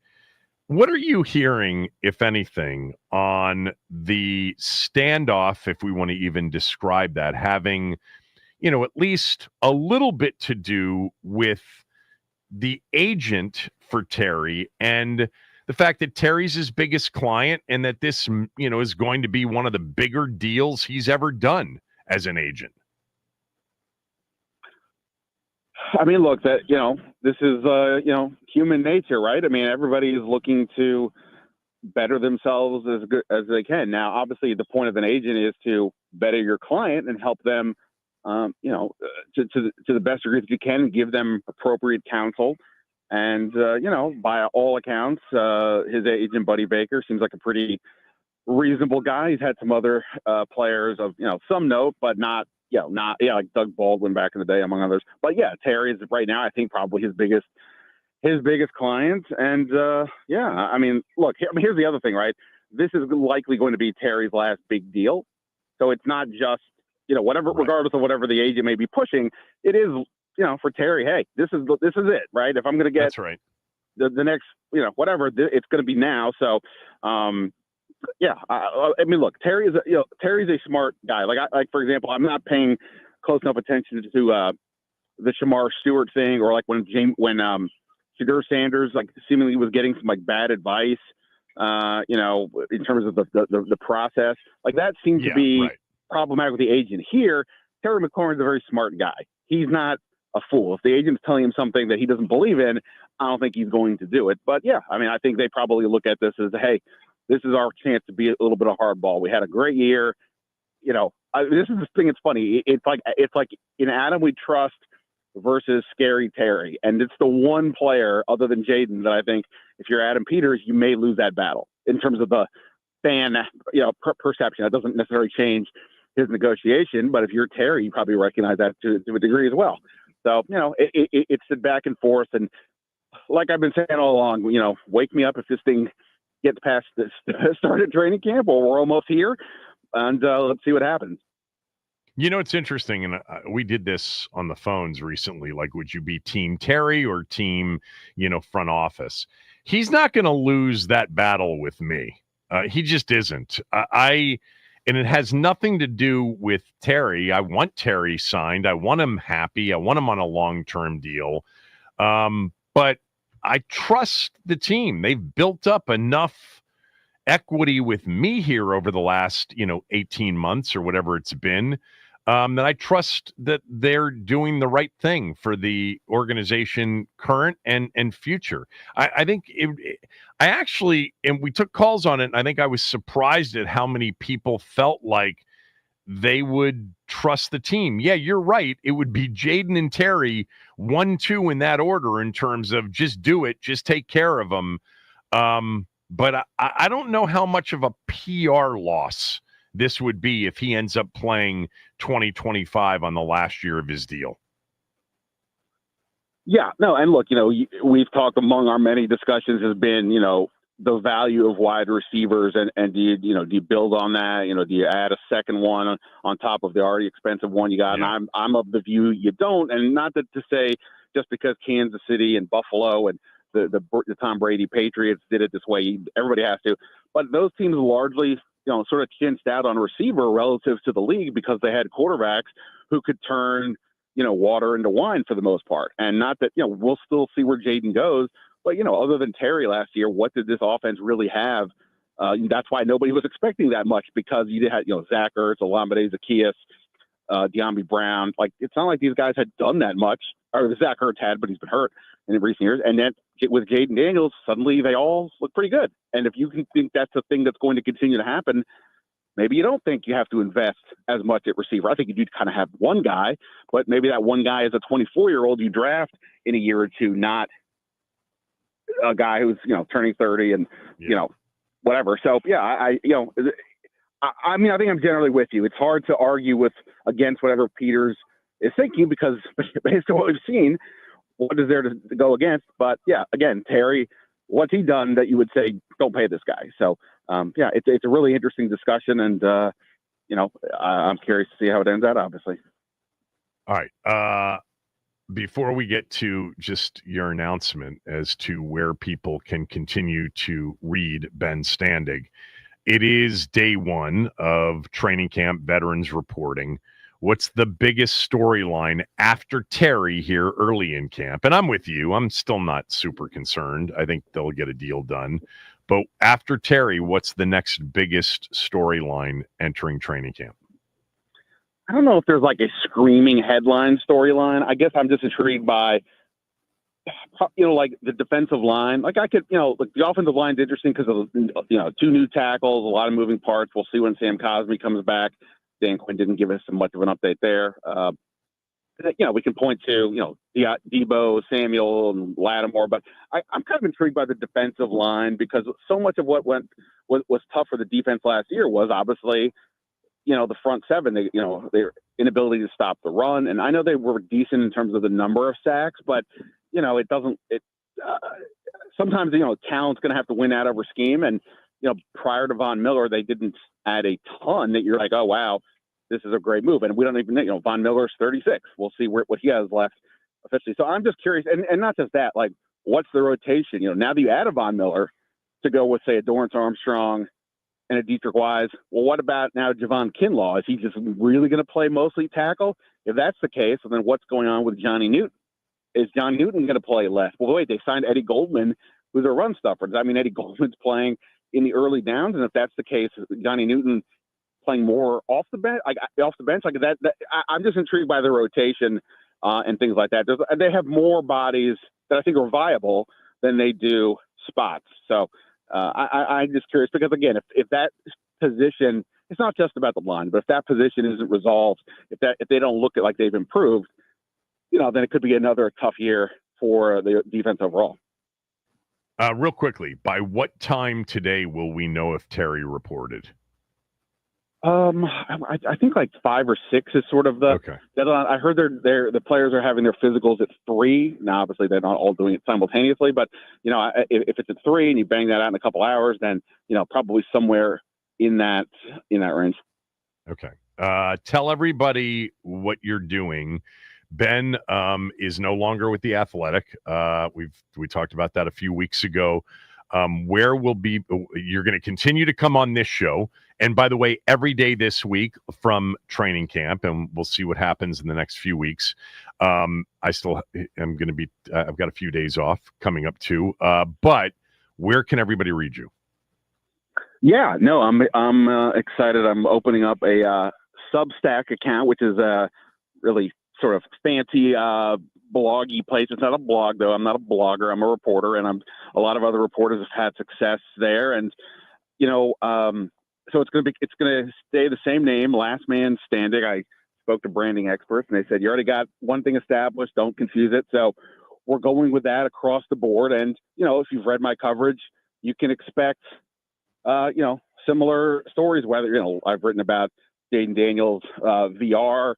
His usage there and how the team's embraced it, how Adam Peters, found success by listening before acting. Talked about Terry McLaurin finding his voice last year, not to mention a lot of NFL draft and mock drafts, my annual agent survey, all that good stuff. But I think the thing for me, once I sort of sat down and kind of thought about it, way back in 2018, I was getting super frustrated with not just the local market and how things were kind of being run by organizations, but also the desire to get clickbait, right? The desire to have those ad revenues and what it meant for the types of stories that were getting run out. So myself and a couple other guys, we started our own subscription site, the Sports Capital. And I really enjoyed that because I was in charge. I mean, with the three of us were in charge, but it was all on us. There was no safety net. We had to do it. Now, we were fortunate at that time to get jobs, full-time jobs with insurance and things like that. So we ultimately had it where we were in our lives. We needed to do it. But now I get to go back and do it again, where it's all on me. There's no boss a couple hundred miles away telling me what I should be writing about on the Commanders, or it's all on me for better or worse. And I think I'm excited for people to come on board, build this community. And look, I'm saying this as just being realistic. I'm not a jab at anybody. As you know, the beat here is very different than it was back then. Numerous outlets no longer cover the team. There's a lot of turnover, and I've been here for a while, so I feel like I got a pretty good read on things. And as evidenced by you letting me come on and rant with you. So I'm looking forward to it. I'm shocked. Me, I'm often a Debbie Downer, but I'm pretty optimistic and hopeful here that this is going to work out. So I hope everybody checks it out. Again, it's Last Man Standig, I think .substack.com, or if you just go to the Substack site or app, you can just look for it there. And it is live now. I actually I got to tweet about it when we get off here, but it is live, and go check it out.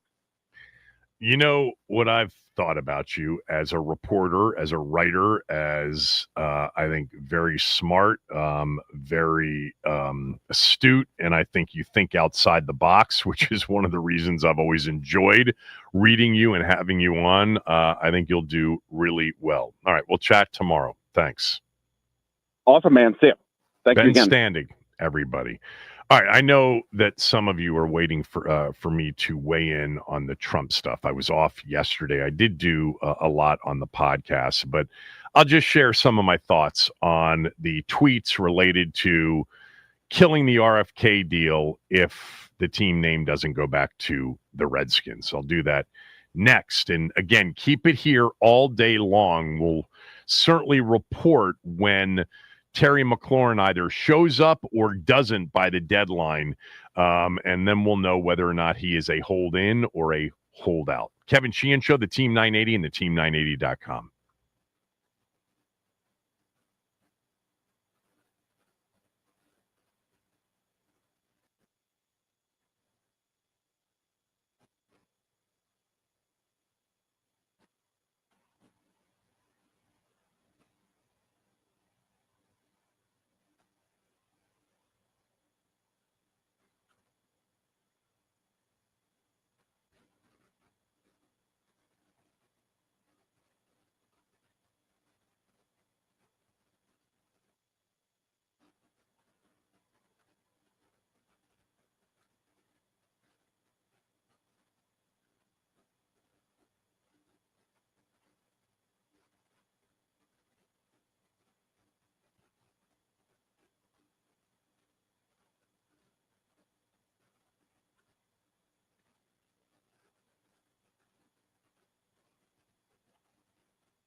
So everybody knows at this point, right? I think everybody knows at this point that the president, from his Truth Social account on Sunday, sent out some messages with respect to the original team name here, Redskins. I guess the original team name was the Braves way back in the early 30s in Boston.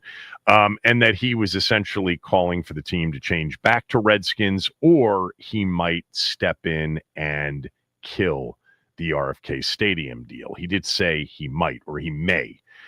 Eric Flack was on this show with Denton yesterday, who was sitting in. And then he came on my podcast later on. And Eric actually outlined how Trump could, kill the RFK deal. There are like 3 different ways. There's an executive action canceling the lease. Remember, that land is owned by the federal government. And, back in late December, it ended up amending the lease for another 100 years, allowing them to, cut a deal with the football team to bring the football team back. But there are other ways, like the National Capital Planning Commission, sort of construction people. He's got members on the board that he put on it. Same thing with the Commission of Fine Arts. There are Trump members on that board. They have to review design of all DC construction so that, our city continues to look like the very unique city that it is. So, I'm assuming all of you know what he tweeted out. Obviously, this was a massive topic for about 24 to 36 hours, and it still is with many of you today. So my thoughts, and I'll summarize them. I'm not going to go as long as I did on my podcast yesterday. Number one is, of course, I would love Redskins to come back. And it wouldn't matter to me at all if the facilitator was Trump, Kamala, or anybody else. However it would come back, it would be totally fine with me. Most of you know I've never believed that this, topic was anything other than very complex, very deep, very debatable. I always thought the, summer of 2020, as it relates to the loss of this name, was all on Dan, but it still was absurd. It was silly. It may have been swept up in the summer of 2020 anyway. But I spent many, many years, on this show and others talking about this name and acknowledging that, if I ever felt for even a split second that overwhelmingly the reference to Redskins was truly hurtful to a large majority of people, then I would have called for it to go away. But of course, the data that was always out there reflected the opposite of that feeling among Native Americans. Snyder's the reason we lost it. He stiffed his minority shareholders. Fred Smith took him out, at the knees in the summer of 2020. And not only was Fred Smith a minority shareholder, but Federal Express was a top 10 partner and endorser and sponsor of the NFL. I always felt like that whole process over all those years, that those were that were against it were, in the business of being offended. Not everybody. Many people, it was very heartfelt too. Including some Native Americans. Certainly it wasn't, 100% Native Americans that had no issue with the name, but I always thought that there was a certain, benefit that some that fought against it were getting out of it, and, a bit of sort of a performative aspect to it for many years. And I hated the fact that, it got positioned as dictionary defined, insensitive, racist. It's not that in every dictionary, as I've pointed out over the years. And somehow that was a conversation ender instead of what it should have been if you had delved into the details of, the definition. It should have been a conversation starter. But, back then it was like, if you actually think that the name is okay, then you think the N-word's okay. I mean, they talk about disingenuous for many years, anybody comparing Redskins to the N-word. I mean, any informed, intelligent person that believed that that believed that was really misinformed. That said it in most cases was hyperbolic beyond, and really worse than that, just insincere. But anyway, I would love it to come back, and I wouldn't care who brought it back. But I don't think it's coming back. As I've said for, I don't know, a year plus, that ship has sailed. That horse has left the barn, and there are $26 billion worth of reasons why it's not coming back. Forget the fact that this president, no political, discussion here, but we're all keen observers to a certain aspect of the human condition, and we know that with him there's a lot of stuff that's thrown against the wall, and if it sticks, great, or many thoughts and or tweets that are very fleeting that end up vanishing within a few days. I know he's talked about it recently, the stadium and the name, but there's just as much of a chance that this thing vanishes from his mind as it gets pressed forward somehow. But you got to convince a private entity, and it's really the league even more than the team and the league's sponsors and advertisers. It's a $26 billion top line business annually, and they're not going back to having to deal with that, no matter how justifiable we all feel it is that the name shouldn't have been taken away and that it would be okay for it to come back. There are business reasons for it not to come back. I don't want those of you that are still passionate about it to give up the fight. I just have kind of gotten to the point where I just see it maybe differently. And as much as I want it to come back, I don't think it will. And I don't think anything in the last 48 hours changed that.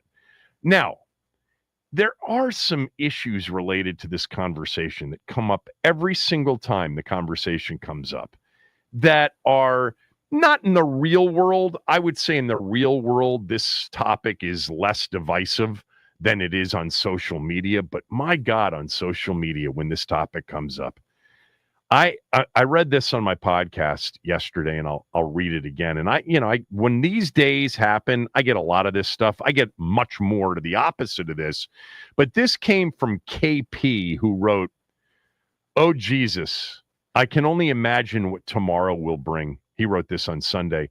"I don't know if I can take 3 hours of you on the name again. You're such a loser on this topic. You're going to do a whole show on the stupid name that nobody cares about anymore after last season, and you're going to do it on the eve of training camp. Let me warn you, names and uniforms are loser topics for you. Talk about Von Miller, Terry McLaurin's contract, Witt Jr.'s big upcoming second season. Anything about the name is tune-out content. I'm sure you'll kill me on this, Kevin, but I'm right." This is the stuff, and I see it on social media on days like this, when name, uniforms, the whole thing. I just don't get the people like KP. For starters, let me just take the easiest of sort of, confrontational topics as it relates to the name. Anybody that says what KP said, that nobody cares about the name or branding anymore, how detached are you from the team, the team's fan base, the conversation around the team, to actually believe that the name and branding issues are topics that nobody cares about, or maybe just only a few people care about? The most viewed team tweet since the championship game in Philly was the uniform announcement a week and a half ago. Well over 2 million views. I've said this many times in the past. The junkies would tell you this. Everybody that does what we do would tell you this, that the easiest days, and I wasn't on yesterday, I was off, I was coming back from a few days off, but the easiest days in our business are days like yesterday. Literally, the phone lines are lit before the show starts, and they'll stay lit for 3 hours or 4 hours if you're doing a 4-hour show. It's a layup. So KP, your, let me warn you, the name and uniforms are loser topics is just horrendous advice. Horrendous. You have no idea how embarrassingly wrong you are. The only days that generate more of a reaction are like Mondays after games during the season, or a Tuesday after a Monday night game or a Friday after a Thursday night game. Other than that, the name is and the branding is number 2. Now, how much longer will it be that? I have no idea. It's been 5 years since the name was taken away, and it's still a massively, passionate topic among fans, both past and present. It's like, anyway, so that's one thing. Like, that's the easy thing. Like, please, you have no idea how far off you are when you say nobody cares or just a few people care. Secondly, I just don't get those of you who essentially, like, he called me essentially a loser for talking about the name. Why? It's something I feel deep down.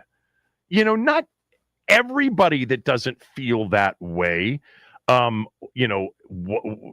wasn't a fan like I was, and many of you who are listening, but it's something that is emotional. Brand attachment is real.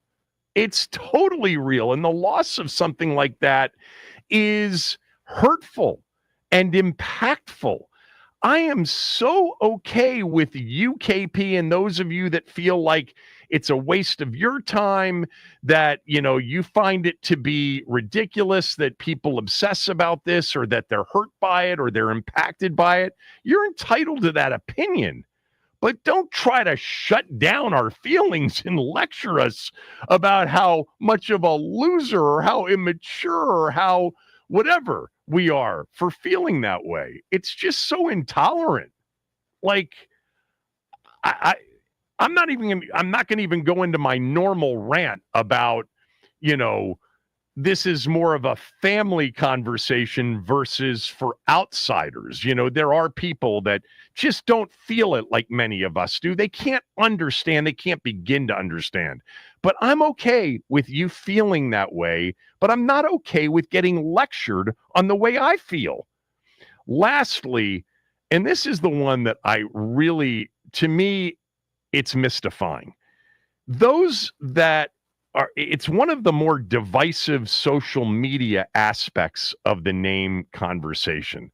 When people, say, like KP did, you're really going to talk about the name on the eve of training camp? You're really going to talk about the name after the season they had? You're really going to talk about the name and obsess about the name and care about the name when Terry's going through this contract battle?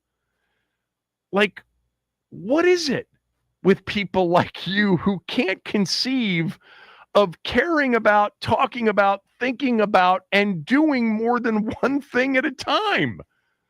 Like, yes, I care about the name, and I also care that Terry's contract isn't done. And will Debo report in great shape? And what's the defense going to look like? Like, why would you limit yourself to just caring about one thing at a time?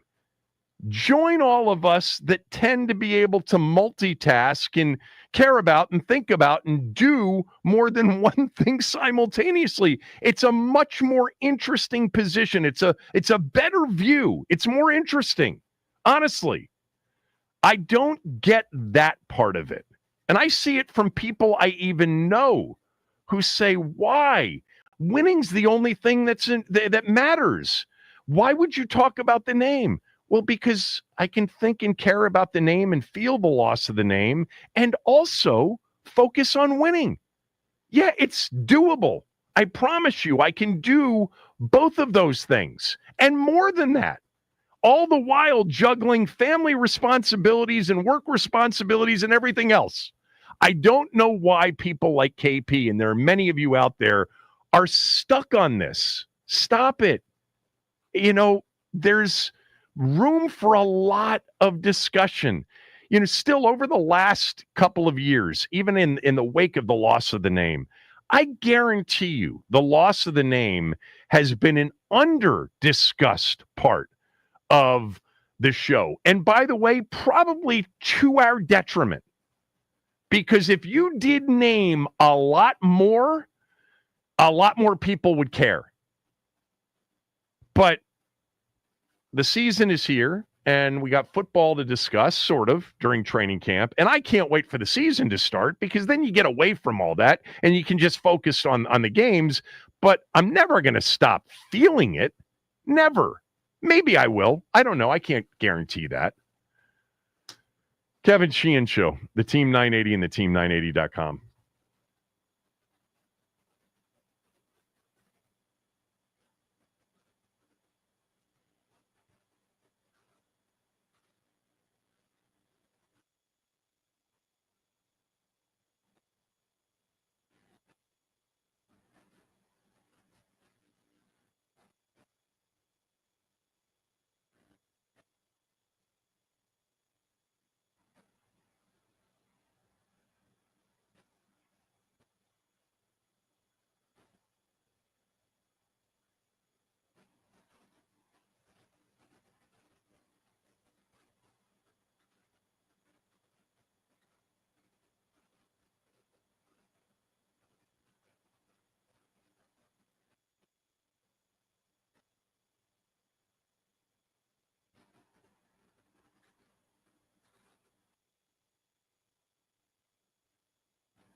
That top 100 list continues to be unveiled by NFL.com and the NFL Network.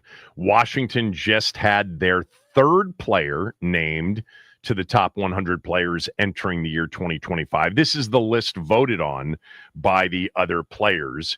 86 was Laramie Tunsil, 74 was Bobby Wagner, and 70 was Frankie Louvu.